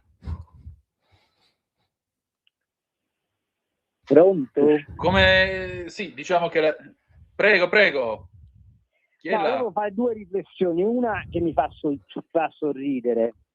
Sto guardando i voti, allora c'è una prevalenza nel sud, Campania, Calabria, Sicilia, del no spaventosa. Allora aveva ragione Gratteri, si è sbagliato, perché vuol dire che la mafia sta tutta al nord, perché se i mafiosi dovevano votare sì, c'è qualcosa che non torna.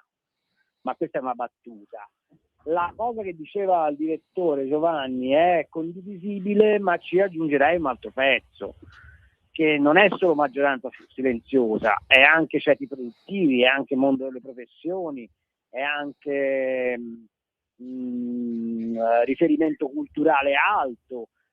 Non mi pare che abbiamo avuto un ministro della cultura prima con San Giuliano e adesso con l'ineffabile Giuli che interpreti una svolta culturale del paese. Non mi pare che abbiamo fatto quasi niente a vantaggio dei ceti produttivi. Abbiamo continuato con le politiche di incentivo dei benefit, dei bonus, delle ISEE. È una svolta. Probabilmente la gente che ha votato contro la sinistra voleva che andasse in archivio certe pratiche e invece le abbiamo tutte tenute in piedi. Io credo che se ci fosse stata una rivoluzione liberale più evidente da parte del centrodestra nelle azioni di governo, probabilmente è vero, c'è una maggioranza silenziosa, ma c'è anche una maggioranza attiva che avrebbe risposto in un certo modo. Poi l'altro errore è stato quello di non comprendere che questo referendum avrebbe assunto un significato politico, e c'è un dato sul quale io vi vorrei invitare a riflettere, sul quale mi piacerebbe che sviluppassimo una discussione. La Meloni ha avvertito per tempo il pericolo delle prossime politiche, tant'è vero che voleva la riforma elettorale. Con questo risultato di referendum la riforma elettorale è pressoché impossibile e ti devi preparare ad avere un Senato dove probabilmente il centro-sinistra prevarrà fra un anno. E la domanda è: siamo consapevoli di questo rischio dal punto di vista della intelaiatura politica del paese, sì o no? E se ne siamo consapevoli, il centrodestra che cosa sta facendo per evitarlo? Perché oggi la riforma della legge elettorale te la puoi dimenticare, come ti puoi dimenticare qualsiasi altra riforma tu possa proporre.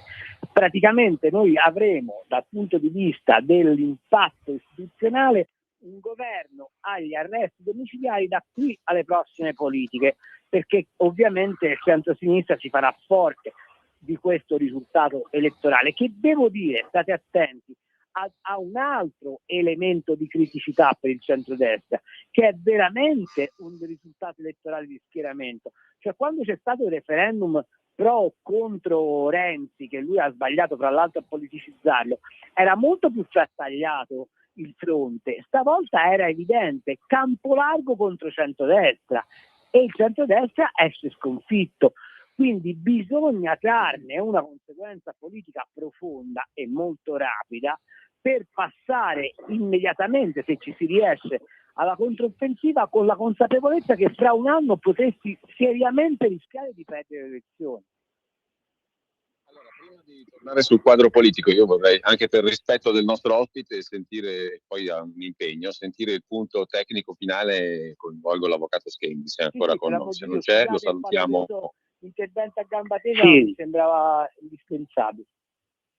Sì, no, Prego, poi torniamo avvocato. sul quadro politico, però volevo un commento conclusivo, avvocato Schembri, dal punto di vista tecnico e dal punto di vista anche di un avvocato penalista. Secondo lei cosa comporterà in pratica questo voto da un punto di vista tecnico-giuridico e anche dal punto di vista delle relazioni di un avvocato penalista con i tribunali in generale, non le sue relazioni?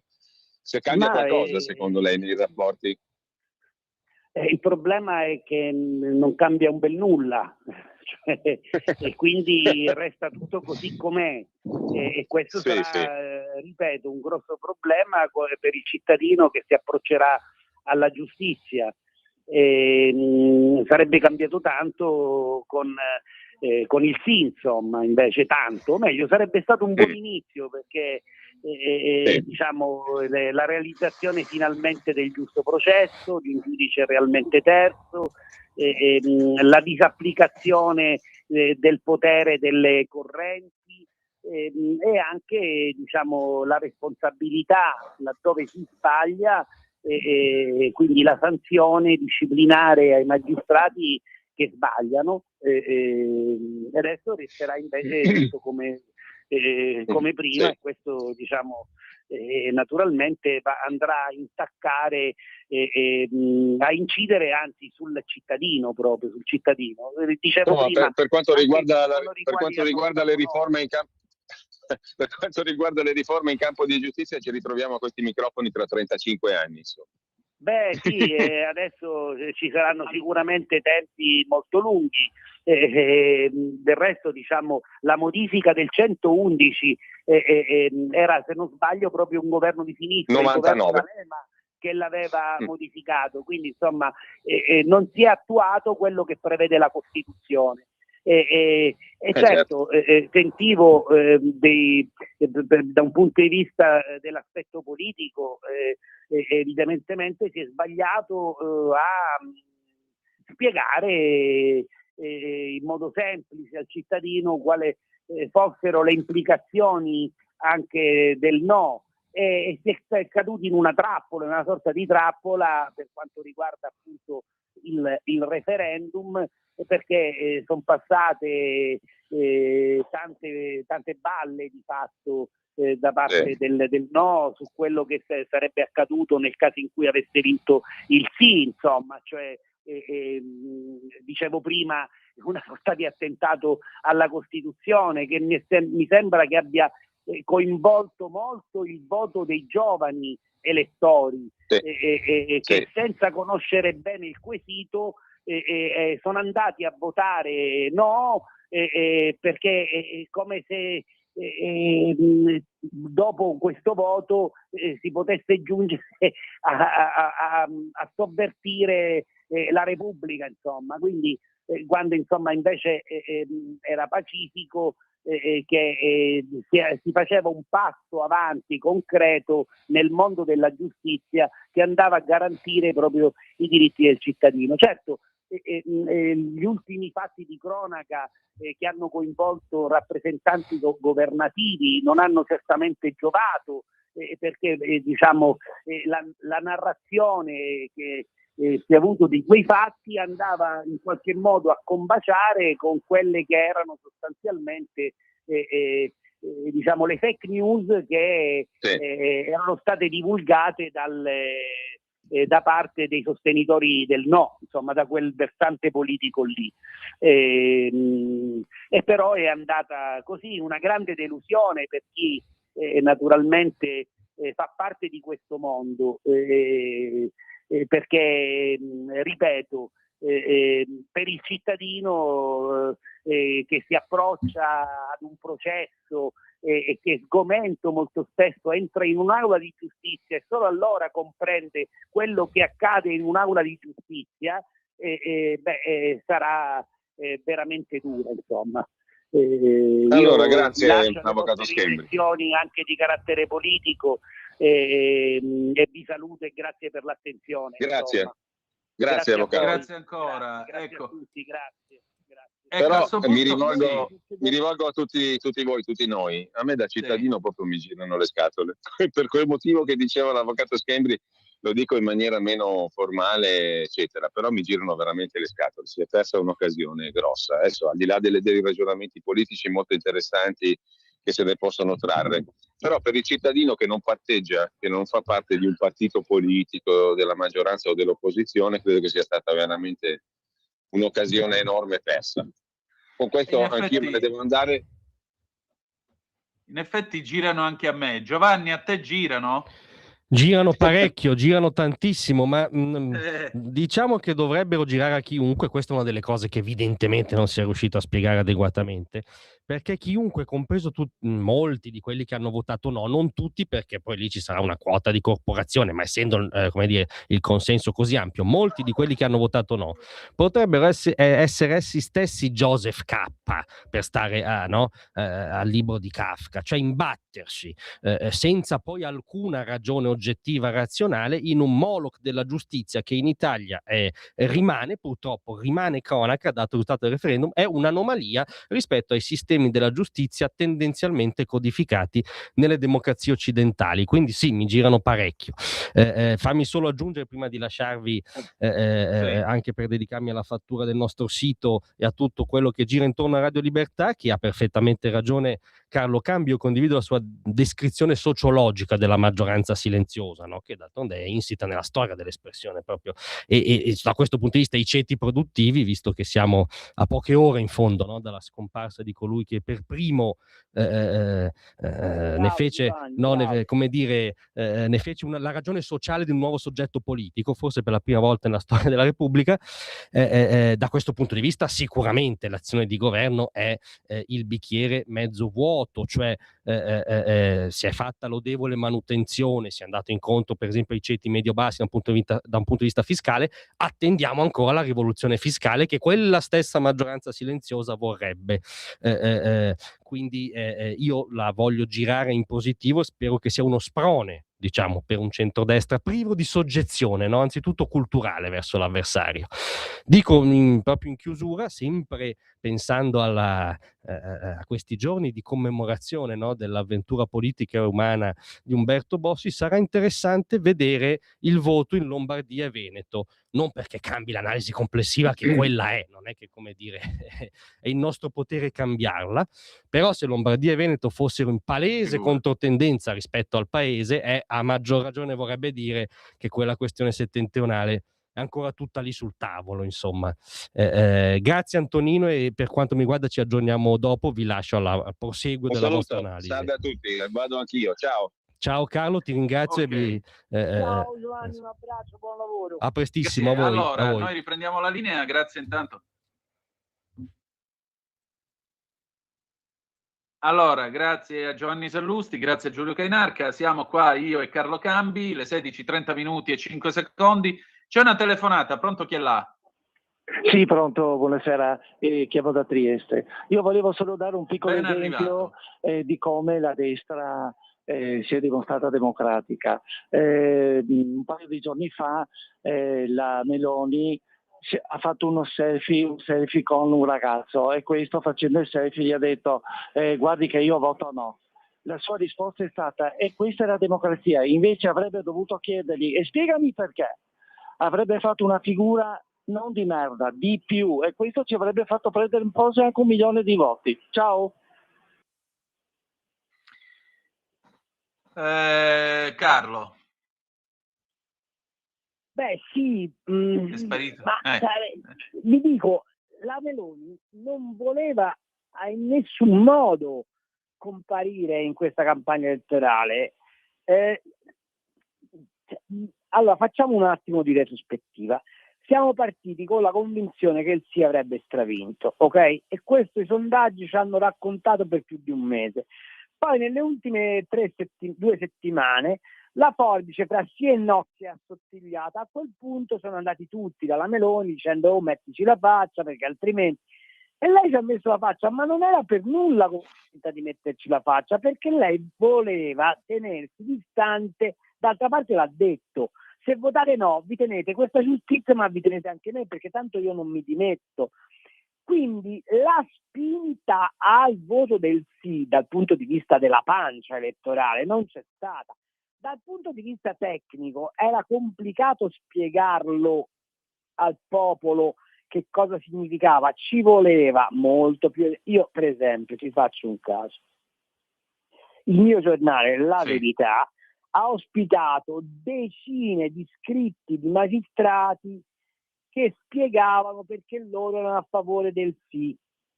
Ma se tu lo fai spiegare ai magistrati, non c'hai un'identificazione del lettore. Lo devi far spiegare alle vittime di malagiustizia. Dovevi chiamare l'artigiano che ti dice: guardate che io da 20 anni sto aspettando il pagamento di una fattura. Cioè andava raccontato quanto la giustizia incide sulla vita della gente, quanti punti di PIL perdi perché i tribunali non funzionano, quanti quattrini rimetti perché questi fanno i comodi loro, capito? Non abbiamo fatto questo tipo di mobilitazione, abbiamo raccontato storielle sul divano. Ed è chiaro che poi gli altri hanno scelto, no, fammi finire, finisco. Sì, finisci. Gli altri hanno scelto il tema che ha fatto presa. Vincono i fascisti se passa il sì, la Costituzione è a rischio. Sono parole d'ordine che noi ritenevamo vecchie, ma che in realtà sono talmente elementari, per quanto totalmente false, che hanno premiato. E questo lo chiediamo all'avvocato Franco Mugnai, presidente del Comitato per il Sì per la riforma della giustizia Nordio. Buonasera Presidente, ben arrivato. Buonasera, grazie a voi. Io non sono il presidente, sono solo un componente di quel comitato. I dati purtroppo al momento sono dati assolutamente poco confortanti, non credo che ci possano essere grandi sorprese, anche se ovviamente fino in fondo continuo a sperare che vi possa essere un'inversione di tendenza, ma certo è difficile poterlo prevedere in questo momento. Stavo ascoltando le parole di chi mi ha preceduto. Il collega Carlo Cambi, Sì, non c'è dubbio che possa esservi stata sicuramente una sottovalutazione di quello che poteva essere uno scenario che poi si è rivelato invece puntualmente quello reale, ovvero sia di una esasperata politicizzazione del confronto, spostando completamente i temi da quello che era il merito della riforma a una sorta di plebiscito pro o contro il governo, con una mobilitazione che quindi ha trasceso del tutto quello che deve essere il legittimo terreno di valutazione e confronto di quello che era l'oggetto del referendum, e questo innegabilmente ha pesato. Come ha pesato, però non era certamente facile poterlo introdurre in questo contesto, il fatto che certamente forse il vero grande ammalato è la giustizia civile con tempi ormai infiniti, con ritardi e disfunzioni che purtroppo fanno perdere ripetuti punti di PIL e incidono nella vita quotidiana di ciascuno di noi drammaticamente. Quando io ho iniziato la professione tantissimi anni fa, ricordo che nei piccoli tribunali di provincia le cause civili duravano a malapena un anno, e oggi sappiamo quanto durano, eppure non è che poi i numeri sono cambiati tantissimo, e l'incremento relativamente modesto che vi è stato è compensato peraltro da tutta una serie di altri fattori, che è il processo telematico, udienze dal remoto, l'ufficio del processo e tutta una serie di ulteriori soggetti che contribuiscono di qualche modo ad alleviare il carico rispetto a quello che poteva essere appunto alcune decine di anni fa. Ben poco di più può essere detto, e in questo momento purtroppo non è stato capito che questa riforma voleva semplicemente garantire l'effettiva parità fra accusa e difesa, voleva evitare che si potesse ripetere un caso Palamara, che non è frutto di invenzione, ma è purtroppo realtà vissuta e documentata. Mi chiedo a questo punto quanti poi abbiano appunto riflettuto su questi aspetti e non si siano lasciati appunto travolgere semplicemente da una sorta di brutale contrapposizione politica che peraltro il fronte del no ha abilmente orchestrato e portato avanti, ottenendo pare appunto poi il risultato che in questo momento nelle proiezioni è sotto gli occhi di tutti. Non mi sentirei di dire altro per il momento. Avvocato, io la ringrazio molto del suo intervento. Ho provato, grazie. Bene, grazie, buona Carlo. Ma sai, grazie a lei. Carlo, qui arrivano... Dimmi. No, ti dico che siamo a 45.379 sezioni su 61.533, sì 45,84, no 54,16. Sempre 9 punti. Niente da aggiungere, appunto. Cioè non è, balla 1,5 milioni di voti. L'avvocato ha ragione, ha perfettamente ragione. Il punto però è un altro, che non gliel'abbiamo raccontato noi alla gente. Cioè, ti ripeto, dal punto di vista tecnico, qualsiasi persona di buon senso avrebbe dovuto avvertire che la riforma aveva un fondamento oggettivo. Se questo non è riuscito a passare, vuol dire che è stato spiegato male o comunque, oppure che il significato politico del voto è immensamente preponderante rispetto al significato tecnico. E ripeto, se le parole d'ordine usate dal no vincono i fascisti, si stravolge la Costituzione, hanno raccontato per mesi che venivano toccati 7 articoli della Costituzione, in realtà gli articoli riformati sono soltanto 2, gli altri 5 hanno correzioni lessicali ma per un'armonizzazione di testo, ok? Quindi non veniva toccato nulla, non siamo stati in grado di spiegare niente. Non c'è uno che in televisione ha detto a Giuseppe Conte: ma tu sei nato con l'1 vale 1, e non esiste sublimazione migliore dell'1 vale 1 del sorteggio. Abbiamo mandato a contrapporre a dei volponi populisti come Conte, come buona parte dei dirigenti del PD, dei signori in giacca e cravatta che in punta di diritto discutevano di cose che gli altri manco ascoltavano. Questo è l'errore enorme, e ti posso dire che in cuor mio sono convinto che Fratelli d'Italia e in parte la Lega di questa riforma non gliene fregasse assolutamente nulla, anzi nella pancia di Fratelli d'Italia, che è quella missina, quella delle monetine a Craxi, di andare a rompere le scatole al potere costituito dei magistrati, gli giravano anche un po' le scatole, diciamocele tutte le verità allora. Esatto. Perché questa riforma è una riforma eminentemente liberale, che obbedisce alla totale separazione dei poteri e obbedisce alla indispensabilità del giudice terzo, che è questione che nella pancia di gran parte dell'elettorato di Fratelli d'Italia non fa presa, perché loro sono giustizialisti, tanto quanto quelli di Travaglio, che non a caso nasce da quelle file, perché Travaglio ora fa il sinistro, ma Travaglio è stato uno dei lacchè di destra di Indro Montanelli. Se vogliamo nascondere questa verità, ce la nascondiamo. Se ce la vogliamo dire tutta, visto che il risultato è quello che è, dobbiamo avere il coraggio di dircela. Già. Non vedo errori in questa discussione. O me lo invento io che quelli del MIS e poi Alleanza Nazionale tiravano le monetine di Tangentopoli e volevano e dicevano tutti in galera. Non lo invento io. No, me lo ricordo. Ah, ecco. Me lo ricordo come contro Craxi. E lui disse: ho subito una forma di simbolico rogo. Ed è così. Ed è così. Quindi non mi veda che nella pancia dei Fratelli d'Italia sono tutti sti garantisti, con la Santanchè e con Del Macio tutti garantisti, ma con gli altri un po' meno, Senti, qui ci sono un po' di messaggi che arrivano.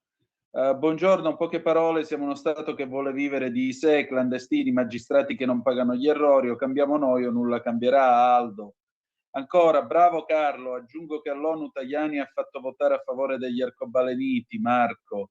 Marco, sempre, gli italiani votarono anche contro il nucleare e siamo col sedere per terra, ma la cosa interessante è che quando per esempio si è votato contro il finanziamento ai partiti, vinto. La privatizzazione della RAI, se non ricordo male, vinto. Quello della responsabilità dei giudici nell'87, vinto, e chissà perché quelli vinti sono stati tutti scavalcati da nuove leggi ad hoc. Non si può fare lo stesso. Chiedo per chi è stufo di farsi prendere per il sedere. Posso dire una cosa? Perché non si... Dimmi. Non si può fare perché essendo una riforma costituzionale per legge ordinaria non la puoi fare. Appunto. Posso dire una cosa? Perché non si è votato sul contante libero, sugli aiuti all'Ucraina, sull'uscita dall'UE? Perché c'è un trattato e sui trattati non si vota per referendum. C'è una telefonata. Purtroppo. Salve. Pronto, chi è là? Io? Sì. Sono io? Sì. Posso parlare? Prego. Allora, ho sentito... allora, io premetto, io sono un militante della Lega dal 92, appena era nata, no? Ho ricevuto proprio dalla Lega sempre dei messaggi che ho distribuito a tutti i miei contatti. Una parte di questi miei contatti, prevalentemente di destra, mi ha risposto, diciamo un 10%, tutti gli altri se ne sono fregati. Qual è la mia spiegazione? Ovviamente non me l'aspettavo così forte, la differenza. Sono incazzato, scusate la parola, infastidito, molto dispiaciuto. Adesso vorrei dire in 2 o 3 punti come la pensa. Allora, ho già anticipato che quelli di destra sono un po' smidollati e benefaghisti. no? La destra in generale, non noi che stiamo parlando in questo momento naturalmente, ma siamo pochi. Secondo, è una domanda questa che faccio a voi che siete più esperti di me. Non riesco a capire come questo governo, che ha una maggioranza sicura, non sia stato capace di comportarsi in modo di aumentare il proprio potere. Così, accidenti, facciamo pagare più tasse, allora facciamo una serie, non comando io, vorrei che facessero una serie cattiva di leggi, eccetera. E poi un'altra cosa, cioè, cosa intendo dire? Scusate se mi spiego così in modo un po' affannato. Cosa intendo dire? Cioè, abbiamo il potere e facciamo i democratici, non sappiamo usarlo. Questa è la mia sensazione, naturalmente. Se mi spiegate il perché mi fa piacere. L'ultima cosa, ho sentito la trasmissione di quel signore di prima, che in pratica mi sembra un ex socialista, tanto per intenderci, tra quelli democratici, che accusa, no, Fratelli d'Italia e la Lega, no, di essere colpevoli di questa sconfitta. Ma lui si comporta anche perché la sconfitta è stata politica, no? Cioè la maggioranza in Italia, quella silenziosa, troppo silenziosa, no? Esageratamente silenziosa, e questo signore di prima cosa fa? Si comporta proprio esattamente come i politici di sinistra, perché dando la colpa, chiamiamola così, a Fratelli d'Italia e alla Lega, cosa divide? L'argomento lo trasforma in un argomento politico. Gradirei una risposta e scusate se non mi sono espresso in maniera giornalistica. Grazie. Carlo.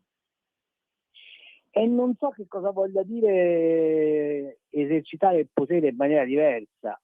Bene o male siamo un paese democratico, esiste un Parlamento, si fanno le leggi, si fanno i decreti legislativi e si va in Parlamento e si fanno votare. Quindi non c'è nessun impedimento teoricamente al governo per poter far passare le leggi. Il problema è se le vuoi far passare. Quanto a quello che ho detto su Fratelli d'Italia e la Lega, lei ha capito molto male e glielo ripeto così magari lo capisce. Siccome si trattava di votare una riforma che incide sul potere dei magistrati, e cioè che toglie ai magistrati un pezzo di potere per distribuirlo equamente all'interno del potere giudicante e del potere requirente, essendoci che nell'anima di Fratelli d'Italia c'è una fetta consistente di non garantisti e in parte anche in alcune fette della Lega, è probabile che gli elettori di Fratelli d'Italia e della Lega e di una parte della Lega abbiano ritenuto che la riforma che veniva proposta non fosse nelle loro corde, cioè non concordassero, e quindi hanno votato no. Ma a dimostrazione della mia intuizione, e le posso assicurare che non sono mai stato socialista, quindi stia tranquillo, casomai sono stato molto repubblicano, ma che è un'altra cosa. La stessa Meloni, sapendo che parte della sua base, quando si tratta di tagliare le unghie al potere dei magistrati, non è così felice, ha tentato in tutti i modi di non impegnarsi in questa campagna elettorale. Ma sa, io le voglio dire una cosa, mi auguro di sbagliarmi, ma aver perso questo referendum non ci consentirà di cambiare la legge elettorale, e probabilmente tra un anno, quando si va a votare, il centrodestra si renderà conto di non essere maggioranza nel paese. Carlo, stiamo cercando di ricontattare Antonino. Se vuoi abbiamo una chiamata. Prego. Pronto? Mi sente? Pronto, non c'è Antonino, Buongiorno. io lo sostituisco, lei dica Però che chiacchieriamo fra di noi. Per me parlare con lei, signor Cambio, è un Sì, onore che ci sono. incredibile. Allora, La partiamo ringrazio. dal presupposto che dal mio punto di vista il senti? centrodestra come rappresentanti non hanno capito le esigenze dell'elettore del centrodestra, nel senso che portano i dialoghi allo stesso livello del comunicatore di centrosinistra. Però mi ricordo che mio nonno mi diceva sempre: mi chiamo Roberto, è inutile che provi a ragliare come un somaro, perché il somaro raglia da quando è nato, quindi loro sono bravi a ragliare, e se te provi a ragliare come loro hai già perso in partenza. Cioè, questo era un referendum che bastava spiegare le differenze di come si elegge un CSM in questo momento e come si sarebbe eletto dopo. Semplicissimo, Esatto. Succede così. Più facile di così, cioè, io non riesco a capire perché hanno voluto portare il dialogo a una bagarre che poi è diventata politica. E in più c'è stato anche un altro piccolo problemino, che molti elettori si sono anche vendicati del fatto che per andare a fare gasolio gli ha aumentato il gasolio di 40 centesimi in un mese, e un pochino dal mio punto di vista ha influito, un po' come influì Fukushima 2 settimane prima del referendum. Io l'ho vista anche così. Io vi saluto, l'unica cosa che mi dispiace è che in questo modo il centrodestra ha regalato nuovamente un altro presidente della Repubblica al centrosinistra. Io vi saluto e grazie ancora, e saluto Cambi, che è veramente un riferimento enorme. Grazie. Carlo. Sul Presidente della Repubblica secondo me non l'ha affatto sbagliata, c'ha ragione lei. Sul gasolio ha ancora ragione lei, e il governo non doveva essere timido, doveva togliere IVA e accise dai carburanti, almeno il tempo sufficiente per scavallare il referendum. Vede, noi abbiamo raccontato spesso e volentieri che l'Europa non ci piace.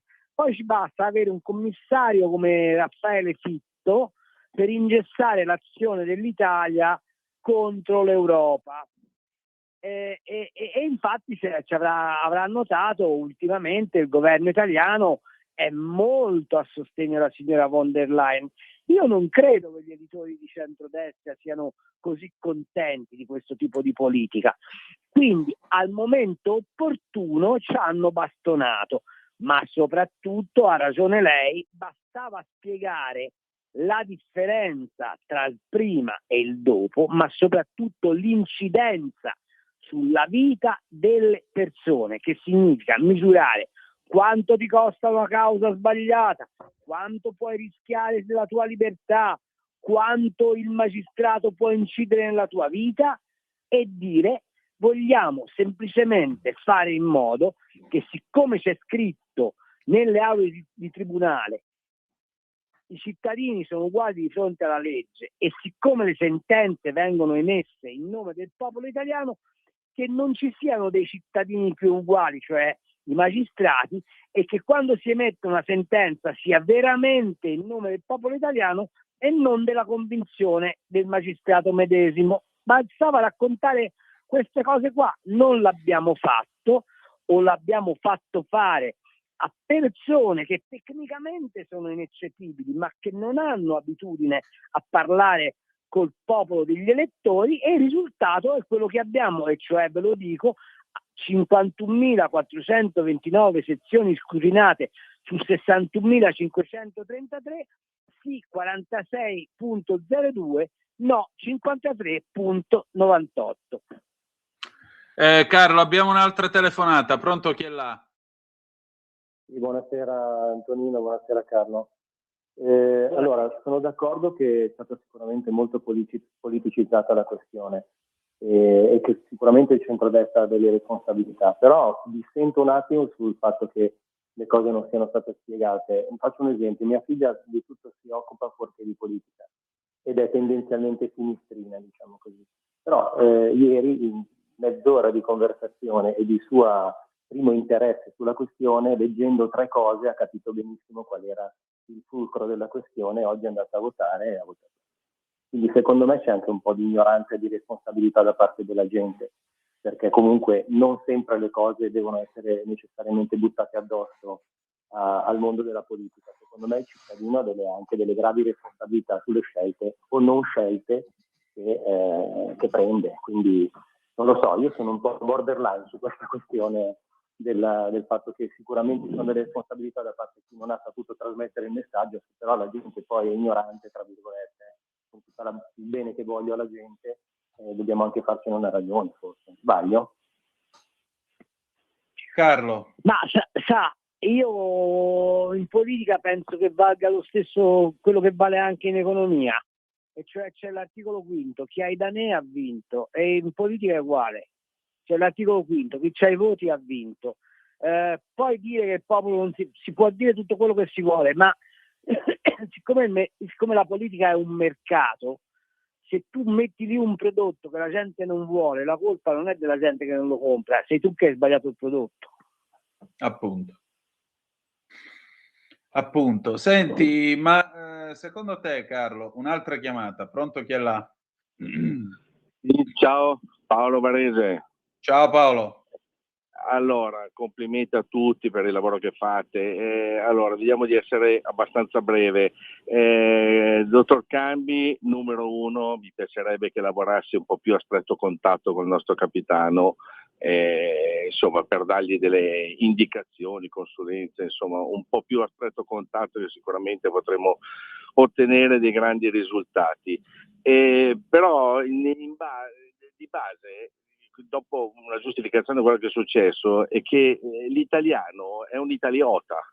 L'italiano è sostanzialmente un pecorone idiota, di base, segue le masse, si lascia condizionare da mille cose. È abbastanza dargli in pasto quattro programmi da trogloditi, Grande Fratello, qualche altra cavolata, una bella partita di calcio, e questi qui sono tutti contenti, no? Che bello, no? Sono di base degli ignoranti, ma proprio nel senso che ignorano dove sono, che sono stati manipolati. Guardate l'esperimento che hanno fatto col Covid, no? Chiuso tutto, se bevi il caffè in piedi prendi il Covid, se lo prendi seduto non lo prendi, togli la mascherina. E quelli bassi cosa facevano col caffè? Erano alti o bassi? Cioè, e tutti stavano lì, metti la mascherina. Cioè, io mi sono sempre rifiutato a queste cose, ma di base l'italiano è un troglodita.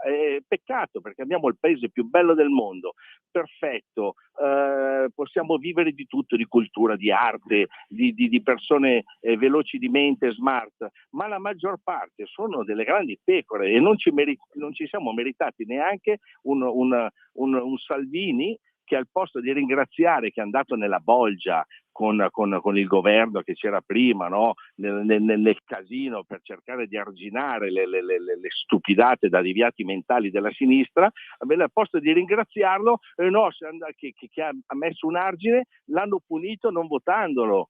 Cioè, ma proprio figuriamoci se avrebbero capito ai tempi il caro Umberto Bossi, che mi ha fatto rinnamorare del mio territorio, ma soprattutto anche dell'Italia come paese.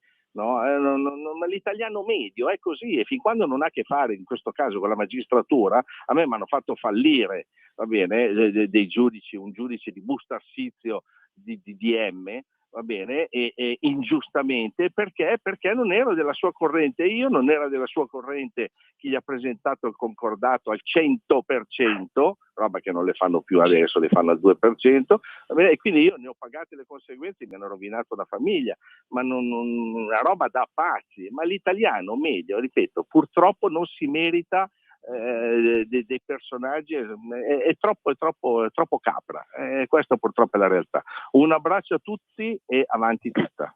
Ciao Carlo, un breve commento, perché poi c'è un'altra telefonata e poi dobbiamo chiudere. Ma no, non c'è commento. Io penso che sì, probabilmente è vero che c'è una incapacità di seguire con aderenza le questioni, però ripeto, secondo me noi abbiamo fatto dei grossi errori, sia dal punto di vista della proposizione dei temi, sia dal punto di vista del sostegno politico sui temi stessi. Non vede errori. C'è un messaggio che arriva da Aldo. Buongiorno signor Cambi, si può spiegare tutto, ma se si mette sul piano del buttiamo giù il governo, non c'è gioco, sono più forti. Loro sono quelli di mio nonno votava rosso, mio papà votava rosso, io voto rosso. Altro messaggio, concordo pienamente con Cambi, scrive Cristina. Ho seguito l'intervista della Meloni da Porro, non mi è sembrata molto coinvolta rispetto ad altri suoi interventi. Poi diciamocela tutta, è contornata da ministri di Fratelli d'Italia con un profilo mediocre. Questo partito, a parte Meloni e pochi altri, non ha una classe dirigente valida. Per ultimo ha elargito troppi bonus lasciando esclusa la classe media. Aggiungo il carburante, aspetti una settimana prima di intervenire. Non ho parole, c'è un'ultima telefonata. Pronto, chi è là? Sì, buonasera. Come non dare ragione al signor Cambi? Allora, la Meloni, Salvini, Tajani, che vadano a piangere sulle spalle della von der Leyen, che vadano a piangere sulle spalle di quel cocainomane nazista di Zelensky. Il popolo, la gente, li ha puniti, gli ha messo una palata di merda sopra che si accorgeranno molto molto molto presto, perché non puoi essere un governo di destra e fare le politiche di sinistra, non puoi vivacchiare e portare avanti un'idea come quella che aveva Mario Draghi. Allora, vada a piangere sulle spalle della von der Leyen e del quel cocainomane che, pur di non prendere, come sta facendo Orban, che sta bloccando gli aiuti ancora all'Ucraina, pur di non prendere il petrolio dalla Russia, questi si leccano il culo ancora a quel cocainomane di Zelensky. La gente... Sì, è la terza volta che ripete il concetto di cocainomane. Può arrivare al punto? Li ha puniti e ben gli sta. Li ha puniti e ben gli sta. Benissimo, grazie, buonasera. Carlo, brevemente che chiudiamo. Vabbè, non c'è niente da dire, cioè, a me non piace questo livello. Sicuramente è vero che noi, per esempio, sulle politiche europee non abbiamo in parte tradito il mandato che ci avevano dato gli elettori, su questo non c'è dubbio. Non ho altro da aggiungere anch'io. Carlo, io ti voglio ringraziare per il tuo tempo, ringrazio Grazie tutti a te, voi. Antonino, un abbraccio grande. Grazie per le telefonate e per i vostri interventi. Le 17, 1 minuto 31 secondi, chiudiamo con Dito nella piaga, che fastidio, è il caso di dirlo, e tra poco i Barbari Eleganti, che oggi sono circondati e si possono arrendere perché dopo i Barbari Eleganti c'è Zoom. Quindi non so se gli vada proprio bene, però oggi si possono arrendere. Grazie Carlo, a più tardi. Ciao Antonino, un abbraccio a tutti quelli che ci hanno ascoltato. Ciao. Io non so più cos'è normale o un'allucinazione, se sono matta io. Non è che voglia litigare, ho solo qualche osservazione, un pensiero mio.